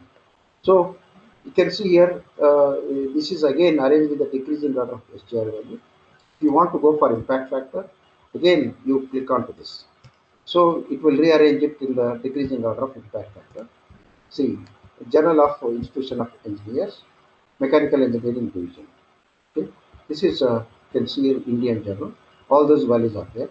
Now suppose I want to have the details. I want to submit an article to this particular journal. What is that you decide? Sometimes the earlier previous screen there were some international level top quality journals for mechanical engineers, which somebody feels that it is of top quality. They may not accept. Okay, leave it. In that list itself, you come down and try to choose some other journal wherein, see, you should see two, three things, whether it fits into the scope of that particular journal, whether the quality maintained is good or not. If the quality maintained is good, whether you fit into that. If it is of too high level, you can avoid it as well. But don't undermine yourself. Okay, now you want to know. Uh, Suppose you decide to publish your article in advances and applications in fluid mechanics. Suppose this is anyway discontinued. Now I'll click on to this one. You can see here. When I click on to this, it will give the biodata of that particular journal. H index is this much. The subject areas covered are this. Publisher is Structural Engineering Research Center, SCRC, one of the CSR organization. And then if you click out to the home page, you'll go to the home page of this particular journal, wherein you get all the details about that particular journal. Details like what? Details.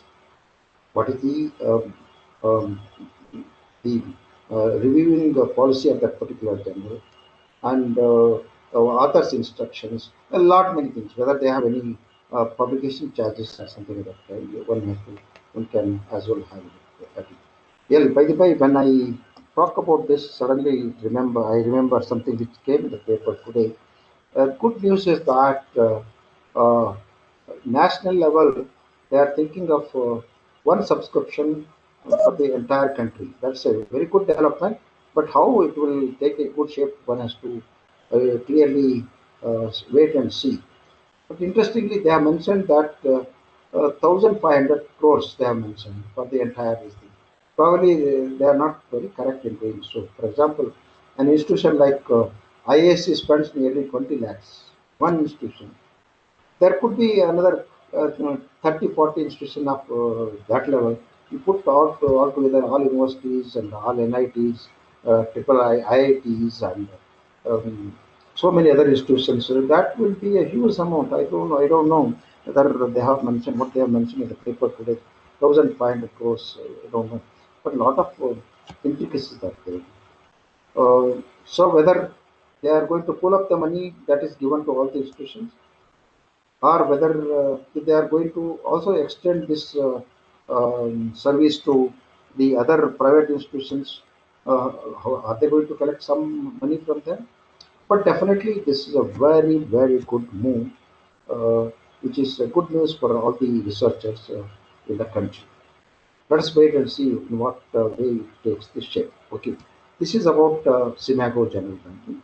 Now, what I will do is, well, I would love to give demo of many other databases, but I don't want. I am going to restrict to the topic of the talk. Now, what I will do is, I will go to Google Scholar to start with.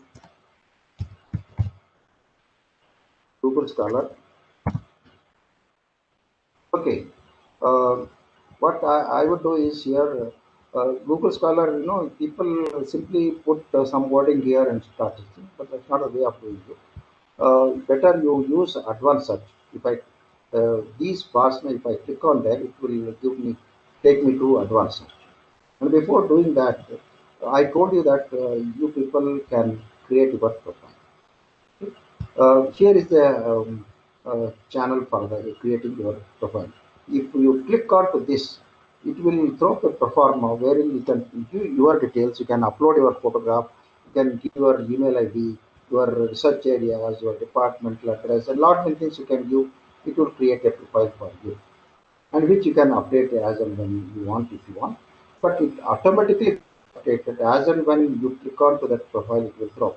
For example, I will click my profile here. It is purely my profile only because I have already opened my email. Because for having opened my email, if I click on that, it will throw up my profile itself. You can see here, this is my own profile.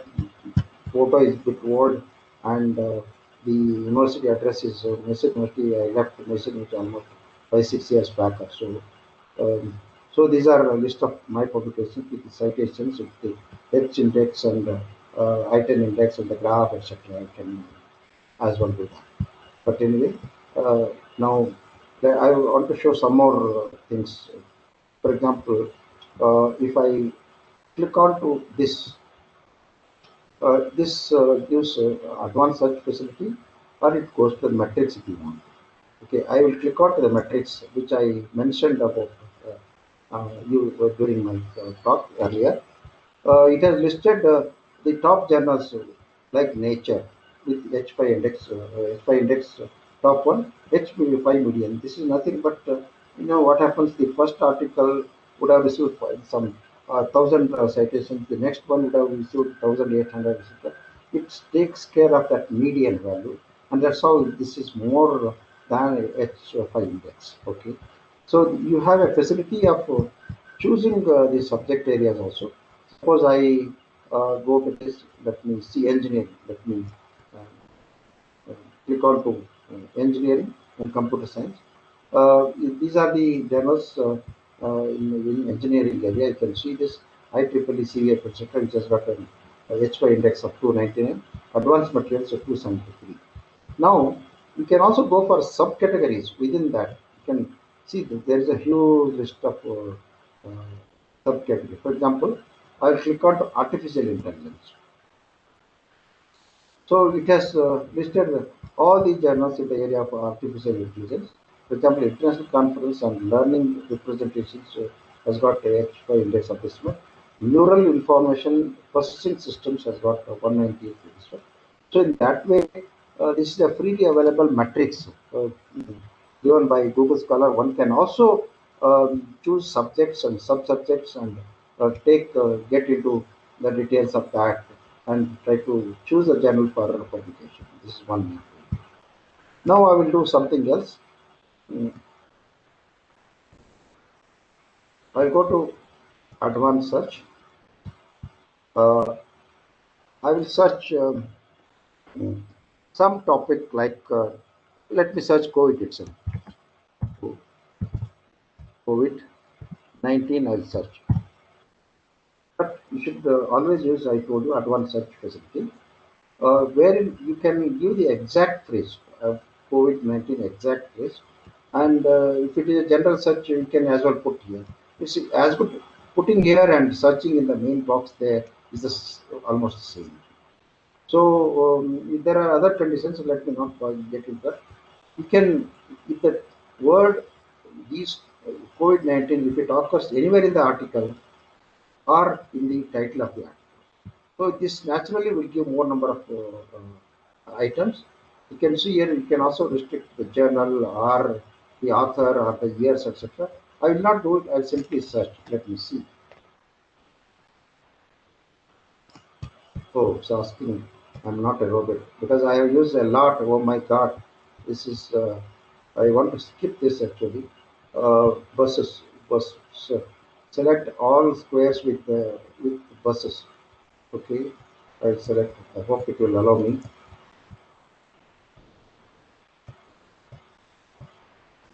Since morning I have been using Google Scholar in a big way. That's why it's checking about my credential. Okay, I have to say that I am not a robot. Okay, fine.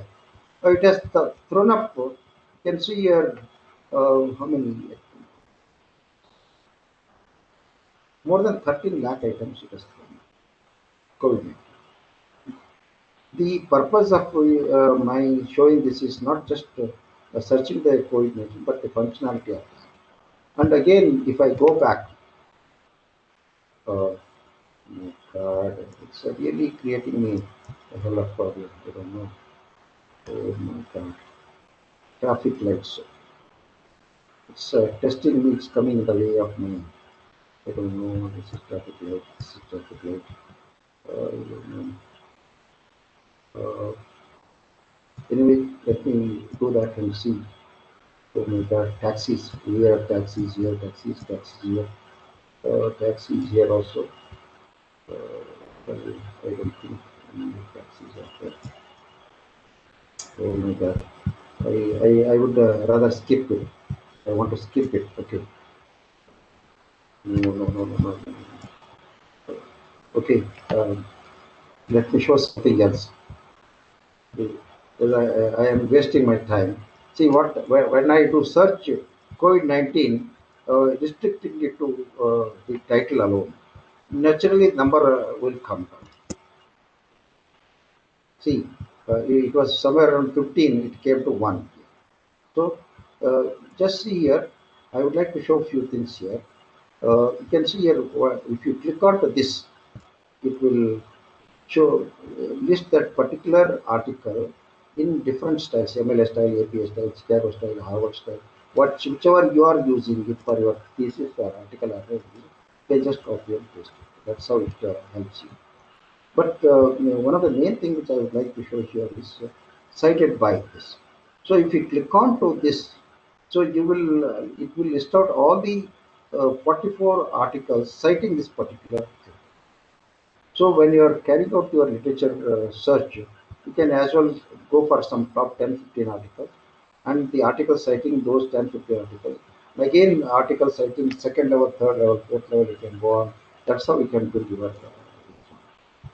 Why I am showing this particular one is, for example, this particular item, this particular article or whatever it is, has received 785 cents. That means that speaks about the quality of this particular.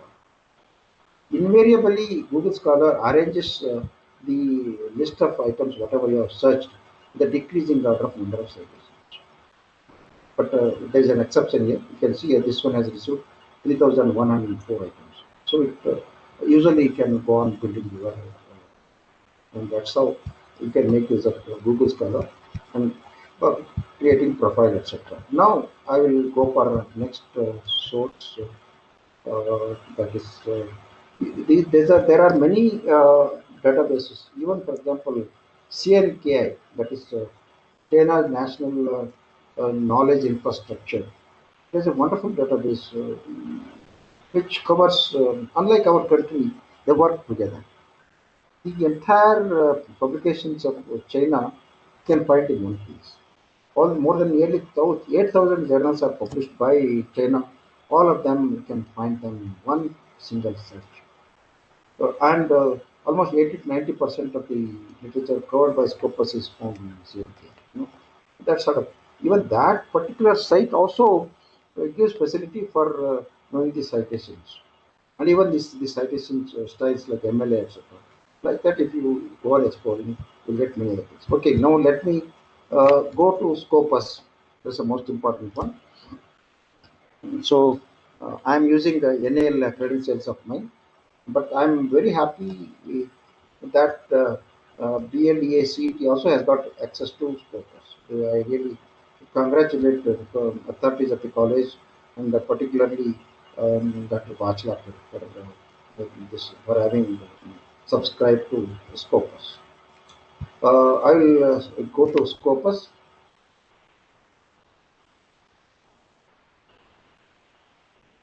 Okay, once you come to Scopus, you will get this screen, search screen. So I will, you can use the documents, you can use keywords, etc. You can use any of these things. Author, first author. Huh? Hello, any problem? No, sir. Okay. You can use this, you can make document search, or you can go for author search, you can go for affiliation, that institutional search. Instead of that, because here I am not here to teach you the search techniques of Scopus, but to show how one can use it for many activities, many activity requirements. So I will go to advanced search. Uh, Here, what I do is I have already predetermined, um, uh, for example, uh, I have taken the Scopus IDs of BLEACT. I'm just copying them, and I'm going to post it here. I'm using advanced search facility. See, the Scopus gives the Scopus ID for all the institutions, but unfortunately, it so happens uh, the because we keep on writing the our affiliation in our own way. Here, for example, VP Doctor PG Kalkatti College of Engineering, then our BLE Engineering College, our BLEA VP, that is, we go on writing the author affiliation in our own way. Luckily, I learned from Dr. Bachelapur that already he has put some effort, and that's how it is. Otherwise, it used to be some 13, 14 Scopus IDs.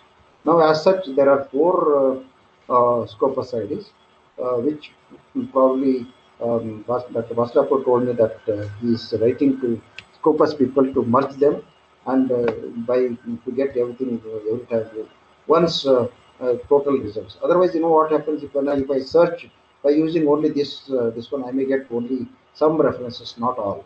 So one has to be very careful. So for that, there are different techniques of doing that. Anyway, this is not the time to explain that such techniques.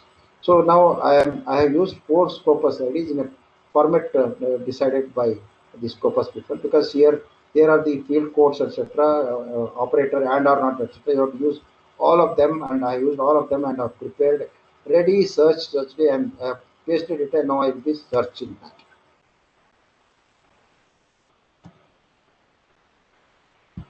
So 201 items which I had already shown you. You can see here on the left side, year wise you can restrict it. You can select for year wise names, authors names. You can whomsoever you want, you can select, and then subject areas, then document types, publication stage. Even if the article is in a publishing press, you can know about it. And affiliation, if you click on to affiliation, it will list out the different institutions collaborating with BLEA CET. Full list will be there. If I click onto this, you will get the full list of the institutions collaborating with this one, with the BLEA CET. And funding sponsor, if I click on to that, funding sponsors of BLEA CET, the countries with which you have collaboration for publishing article, that will be listed here. And a lot many things are there, but anyway, let me show something. The same thing I can as well do graphically. I'll show that. Now what I will do is I will analyze the search results. I click on to that. You just see what happens when I click on to analyze the search results.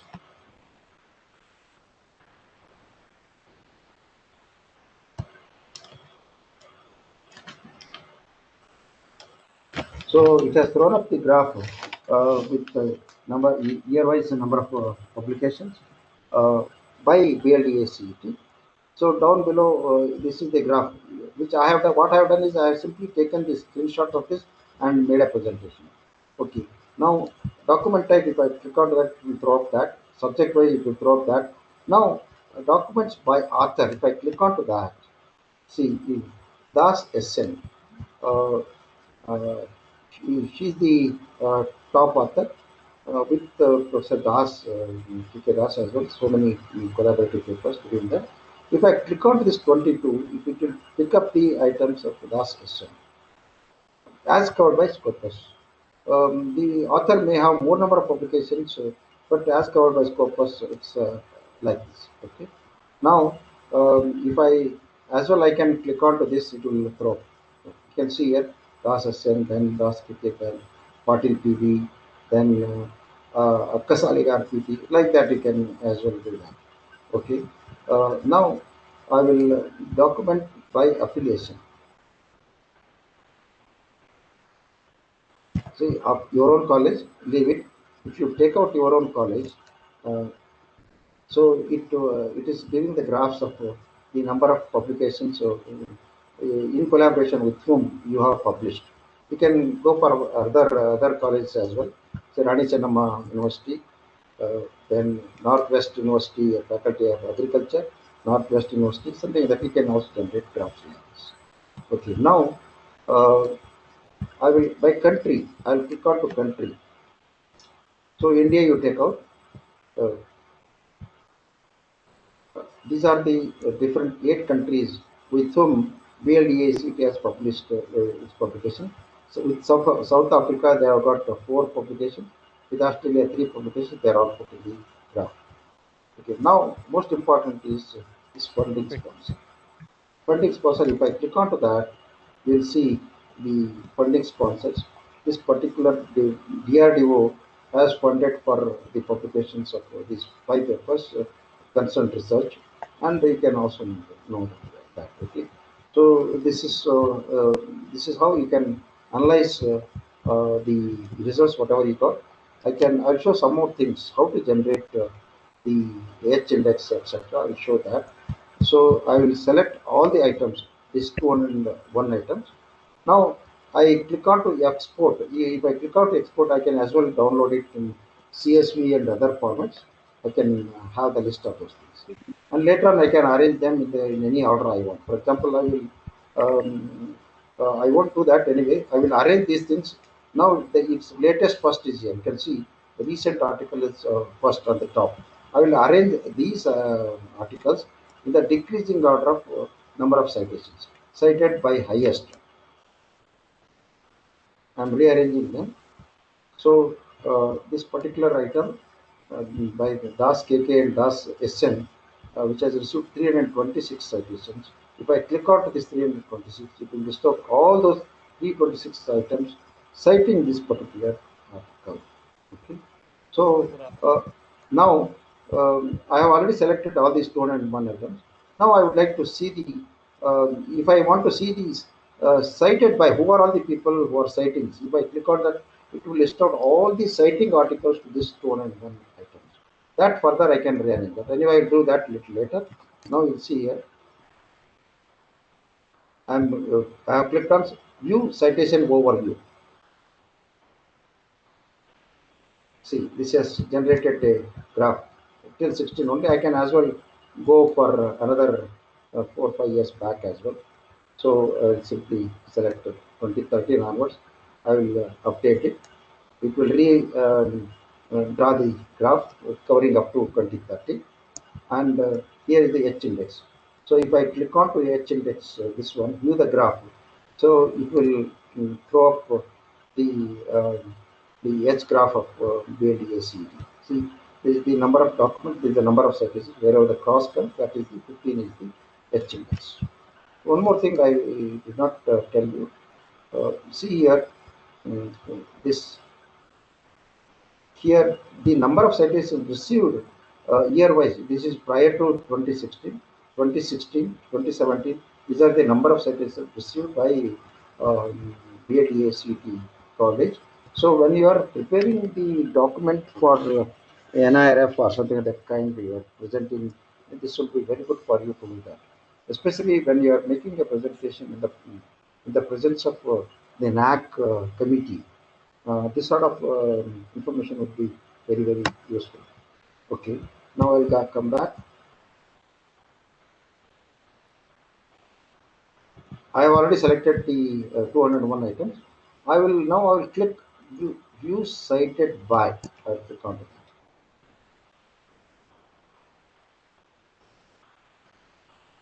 So it has listed 1036 document results. That site selected 201 items. So again, this is arranged in the recent first. So if I arrange these 1036 items, the decreasing order of number of citations, I do that to see what happens.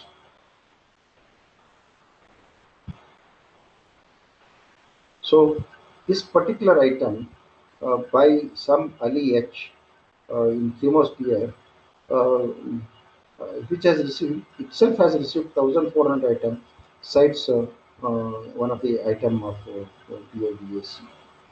So, but naturally for this particular item, having received 1400 and the odd number of citations, naturally it's a high quality paper and high quality journal and that sort of things.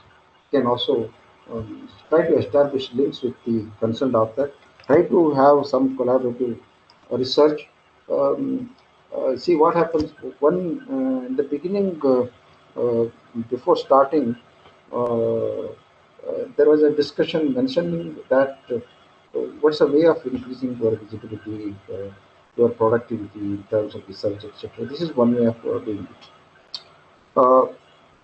One thing we should remember is whether one is the first author or the sixth author or the second author, value is the same. Know where this H index calculation, etc., will take into account whether one is the first author or third author. So if you are publishing an article in collaboration with some other author in Singapore, uh, they are making use of their infrastructure. You are one of the author. You are putting your brain with them and try to come out, do some research and come out with something. That's one way of doing it. The other way of doing it is you try to identify somebody. You have started the work, your own research work in your own lab. You have started the work. You try to rope up somebody from other institution, either here or elsewhere in the world, and try to have him as the author. That's how you start the conversation. Later on, you can as well switch over to his infrastructure. Try to make. That's how you can go on multiplying your research activity and thereby your publication as well. So this is how it does. Anyway, I'll show some other thing here. The definition of H index, the H index of LDAC is 15 as per the Scopus. So this is the list of 201 is the list of documents of BLDACT. You can see here these are now be a little bit attentive. Uh, if you are not understood what we mean by H index, this is time to understand that. Okay, PLDACT as covered by Scopus has got 201 publications. I have listed them by searching Scopus. Okay, and I have also arranged these PLDACT publications by rearranging them. Uh, it is in the decreasing order of number of citations. You can see here the first article has received 326 citations, second one has received 51, third one is 50, 37, 34. Like that it goes and goes and goes and goes and goes. You can see here this is 13, this is 14, this is 15. So the 15th article has received 15 citations. 14th article also has received 15 citations. So out of 2,201 publications of BLACET, 15 papers have received 15 or more number of citations. The first article had received 300 odd number of citations. Second one, some 50, 60, like that. It goes on, goes. So, but that's why the definition of educated is simple. I give first example. Uh, Out of 201 publications published by BLDACET, 15 of them have received 15 or more number of citations. That is nothing but 15 is the HM. That is the simple definition of HM. And whether it is Web of Science or Scopus, the mechanism is the same.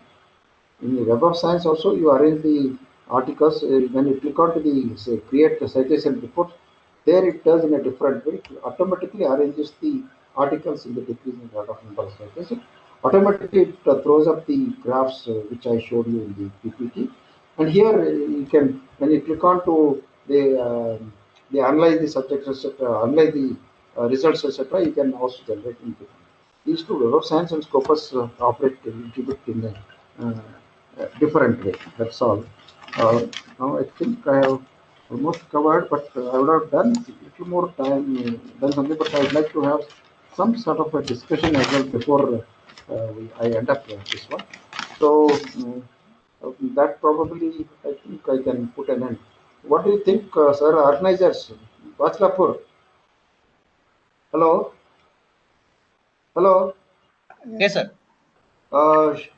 Shall I show something more, or shall I give time for discussion? Discussions are discussion. Yeah, that discussion will be more useful. Is what even I feel that we should have some discussion.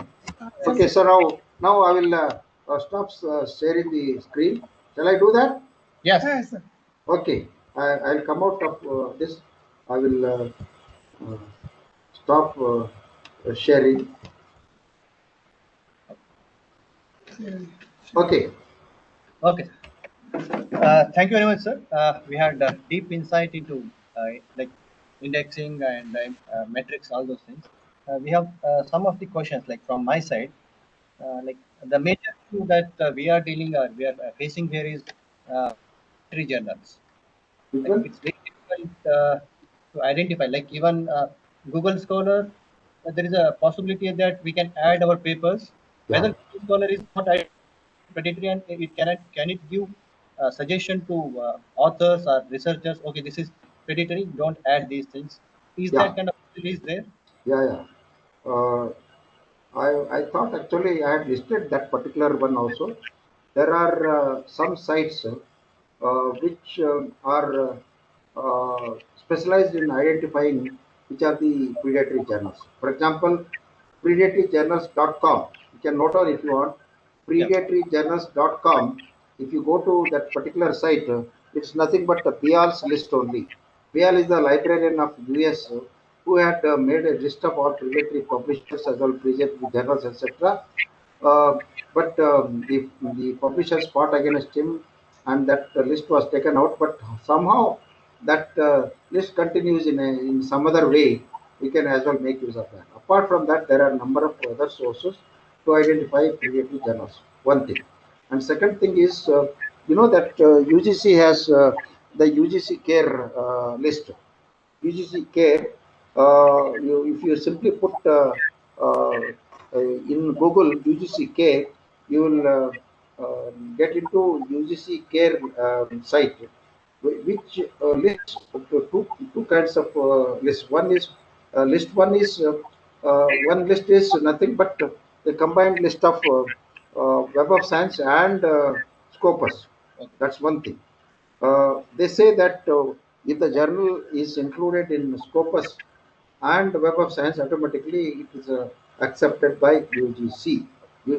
But UGC Care has gone one step ahead of removing some 70 journals from the Scopus list also. In that way, UGC is making the selection of the journals much more rigorous.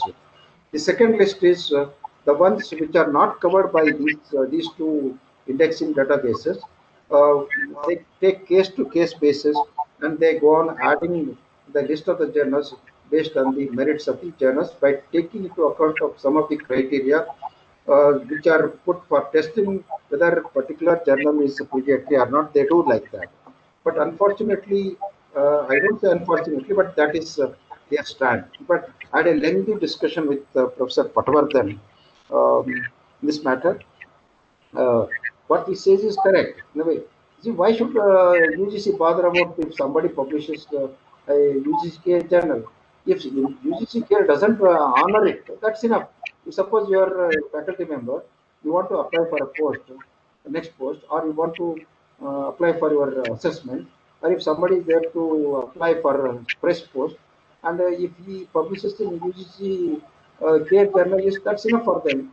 So it is your duty to, if suppose you search Google Scholar, you take out that list. So, okay, in your area, you will divide a list of journals. You copy the title of that journal and copy it into the UGC Care search engine. It has got a search facility, UGC Care. You simply post that. First time you have to become login using your credentials. Second time also you don't have to do that at all. Simply, it doesn't, it's fully free. Simply copy and paste the journal name. But then, if it is covered, if it is listed in UGC Care, it will say yes, it is listed. If it is not, it will say it is not in our database. So it only means that either it is a predatory journal or it is a journal which is not covered in UGC care. So you are not supposed to publish any article in any journal which is not listed in UGC care if you are expecting any usage of UGC for your promotion or anything of that kind. I hope I answered your question.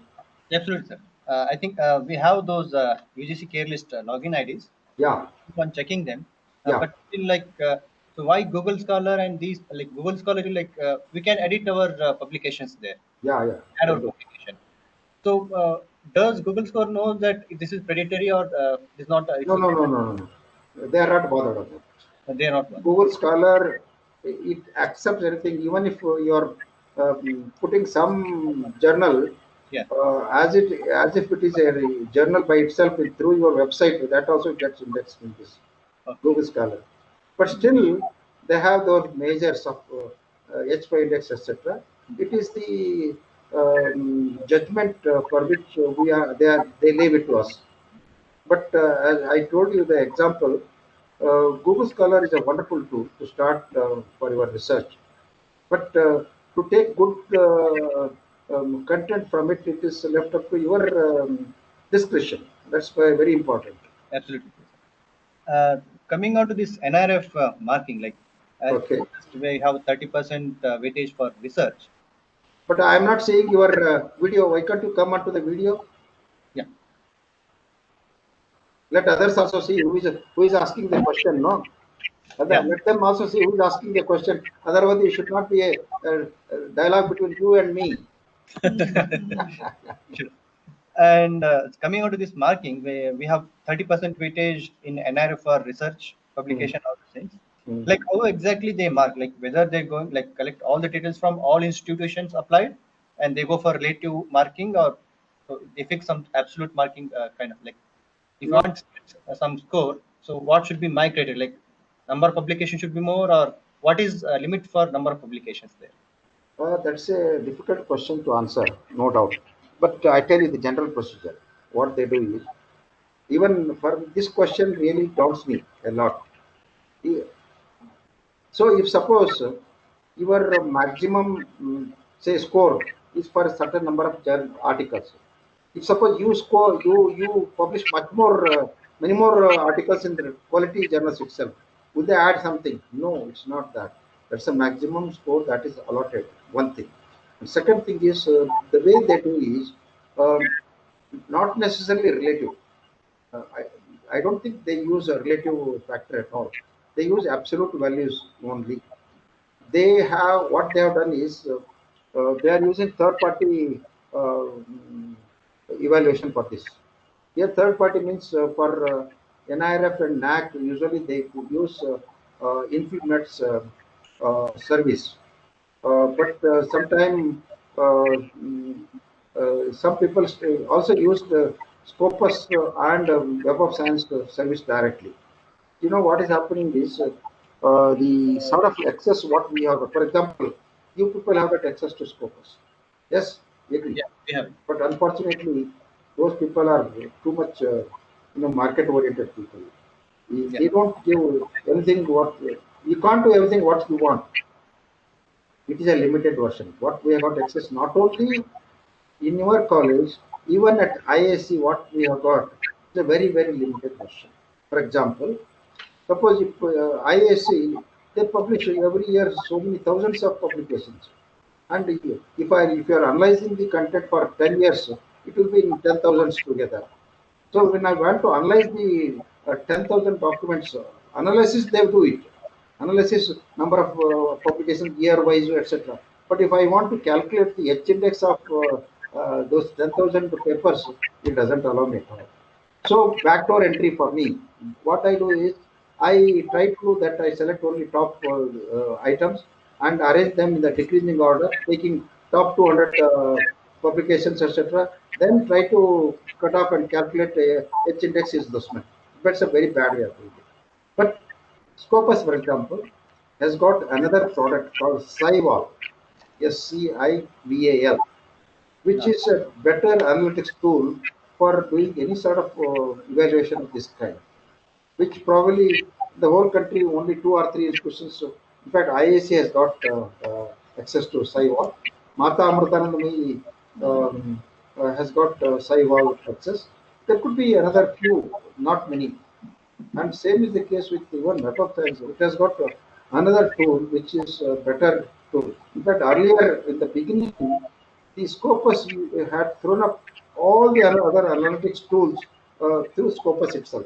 I used to do that. I used to generate the maps of different subjects who is citing in in a mapped way. I used to do that. But now, if I want to make it, doesn't allow me at all.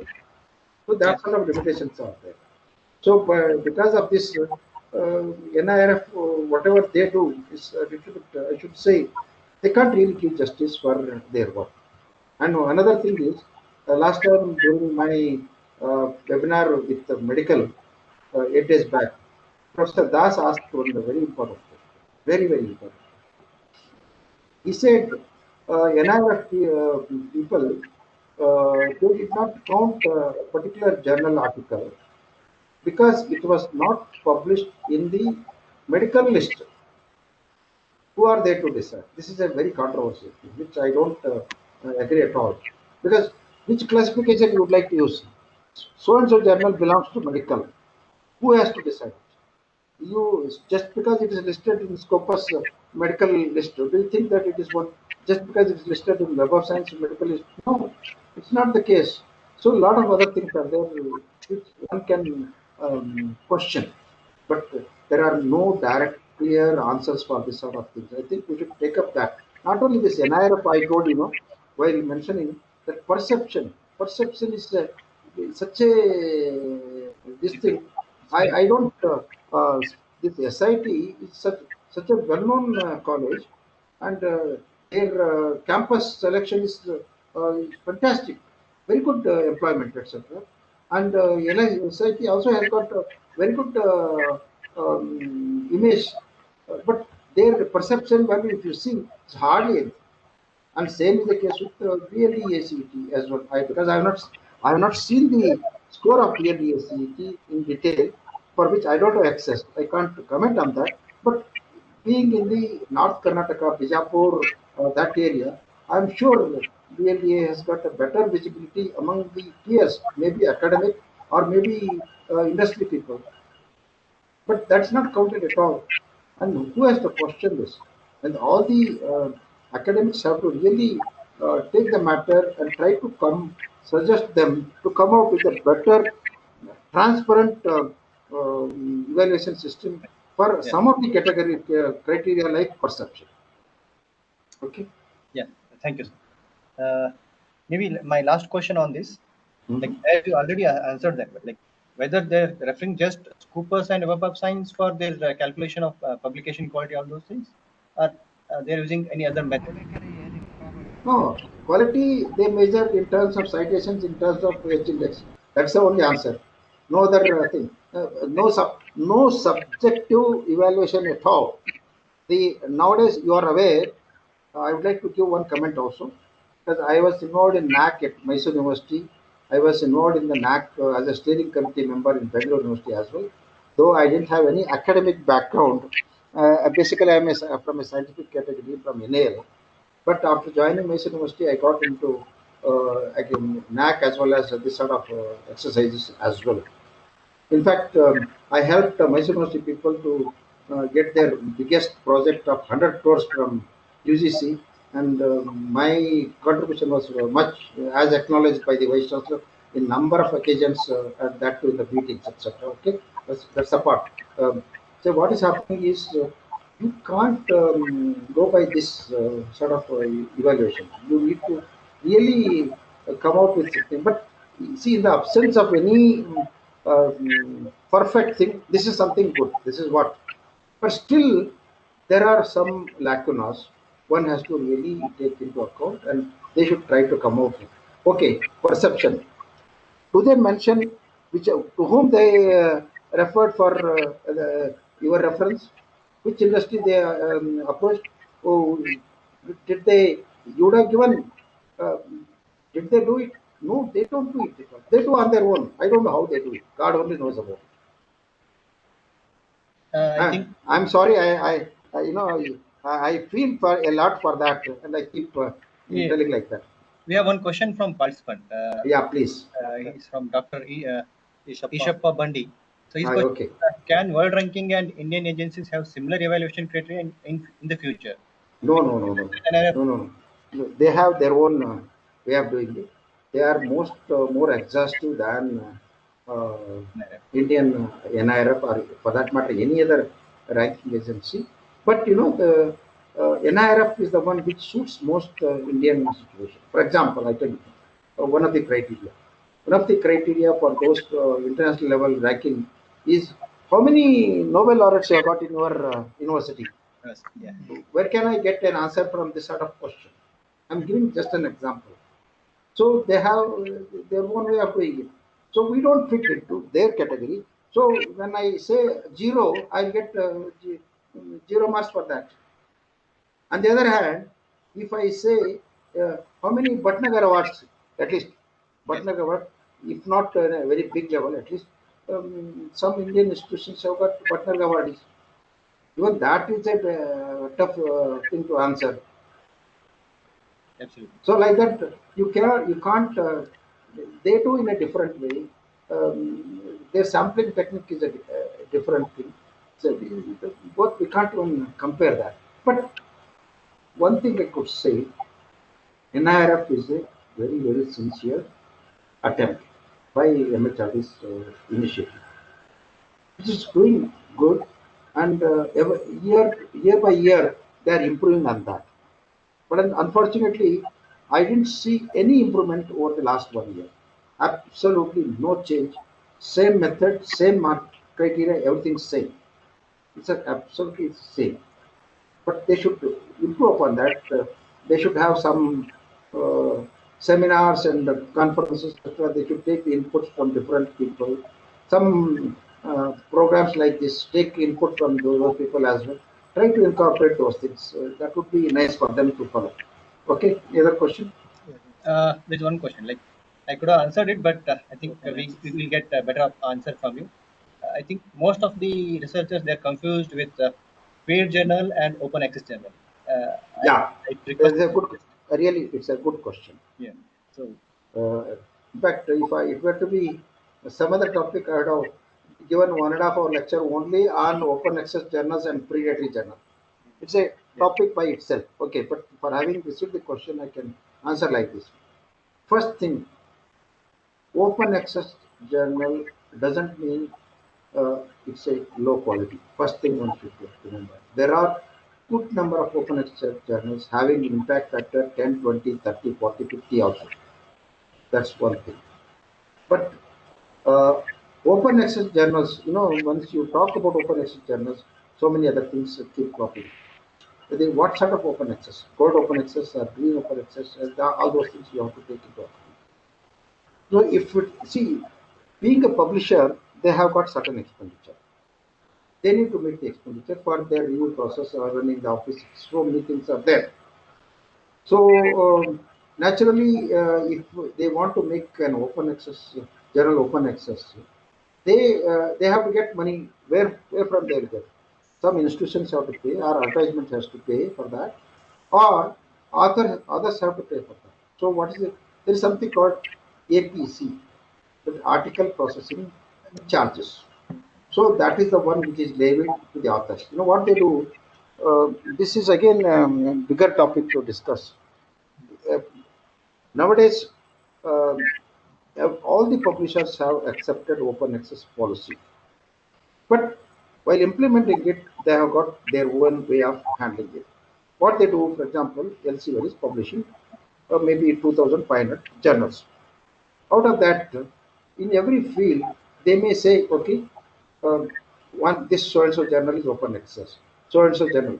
But how they do it? Again, they depend upon some source of income for publishing that. This is one aspect. The other one is again mixed open access journal, mixed this one. For example, a, a particular journal, in a particular issue, they may, if there are suppose usually some 13 articles, out of 13 articles, three of them are there. They are funded by through APC charges. So out of 13 articles, three articles are open access. Anybody can make use of. So that's how also these open access publishing works. But there are open access journals only who necessarily charge APC charges and publish. But these are there are predatory journals who publish low quality journal who charge APC like anything. One should never be the praise for that. For example, if you receive a letter, an email from some publisher saying that uh, you kindly publish your article in your journal. Our article journal is having an impact factor of 5. Now our journal is having this. We have got a high quality system. We follow COPE guidelines. They may mention COPE guidelines in their website, but if they are not following COPE guidelines, why should we follow that? So there are ways and means of checking them as well. So we should be very careful about that sort of journals. Uh, Thank you very much, sir. Like we had a lot of many questions. I think we should wind up here. Now you can see if there are any more questions. You check Achalapur whether he has got any questions to ask. Sir, yourself. So I will collect all questions and I'll put, sir, I will get it in commission. Okay. Uh, So I can't see you, Bachelapur. I can't see you. I'm seeing it, sir. Thank you, sir. Yeah. Lot of time you took from your valuable time. From morning, that is almost 3 weeks, 3 days back, were consulted. Immediately agreed, and from today, from 2 to almost 5:30. So a lot of discussion had taken place, and you have educated us. And definitely will follow, sir. One more thing. One more thing before you say something. It also reminds me that some time back you had invited me to be Yeah. there. So, Physically, I had come. Physically, I had come, yeah. and that too. The very first day session was given to me morning till evening marathon uh, program of almost 5 to 6.5 hours. Sir, Uh, almost this is extension. That is bad yeah, time. yeah, That time there was actually yeah, we have application problem about the scopus. yeah, yeah, What application efforts of our R&D group. yeah, We reached to not one. yeah. Definitely. Yes. One more thing you can think is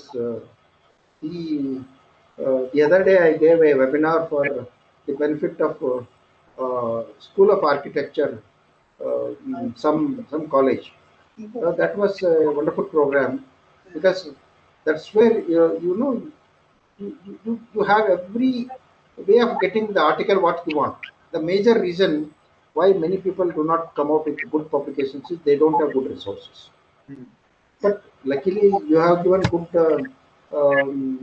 you have probably you have a good budget and you have given access to good number of resources as well. But there are even the Harvard University library cannot force that it is the richest. It can't. It can't get everything what is published. But there are ways and means of getting the literature, although it's not available. Probably something of that kind can be thought, but it should be some sort of a workshop sort of thing, at least 3 hours program, wherein only 1 hour talk and 2 hours demos of different databases would be a useful one. So thanks a lot. We can conclude now. Sir, thank you, sir. Thank you. Now, Dr. Malladi is proposed vote of thanks, sir. He is one of the R&D coordinator for this question. Okay, thank you, Dr. Maladi. When. Good evening to all. On this occasion, on behalf of principal, vice principals, coordinators, and HODs, I am expressing my sincere thanks to Dr. Ayaran Gowder, Scientist G, former librarian NAL Bangalore, visiting professor Adi Chinchanagiri and Mangalore University. Sir, it is really excellent and helps the researchers to follow in research. On behalf of BLD I am extremely glad to express heartfelt thanks to our all the participants for taking part in this event, for their constant support and encouragement to conduct this webinar. I am very much sure this webinar will definitely enlighten the different avenues in the research field and makes you more comfortable. Thank you, one and all. So Thank I thank Bachelapur and you both and other authorities of your college and also the participants for their um, patient hearing for almost 2.5 hours. Thank you, Thank you, sir. sir. Thank you, sir. Thank Thank you. you. Thank you so much. Sir.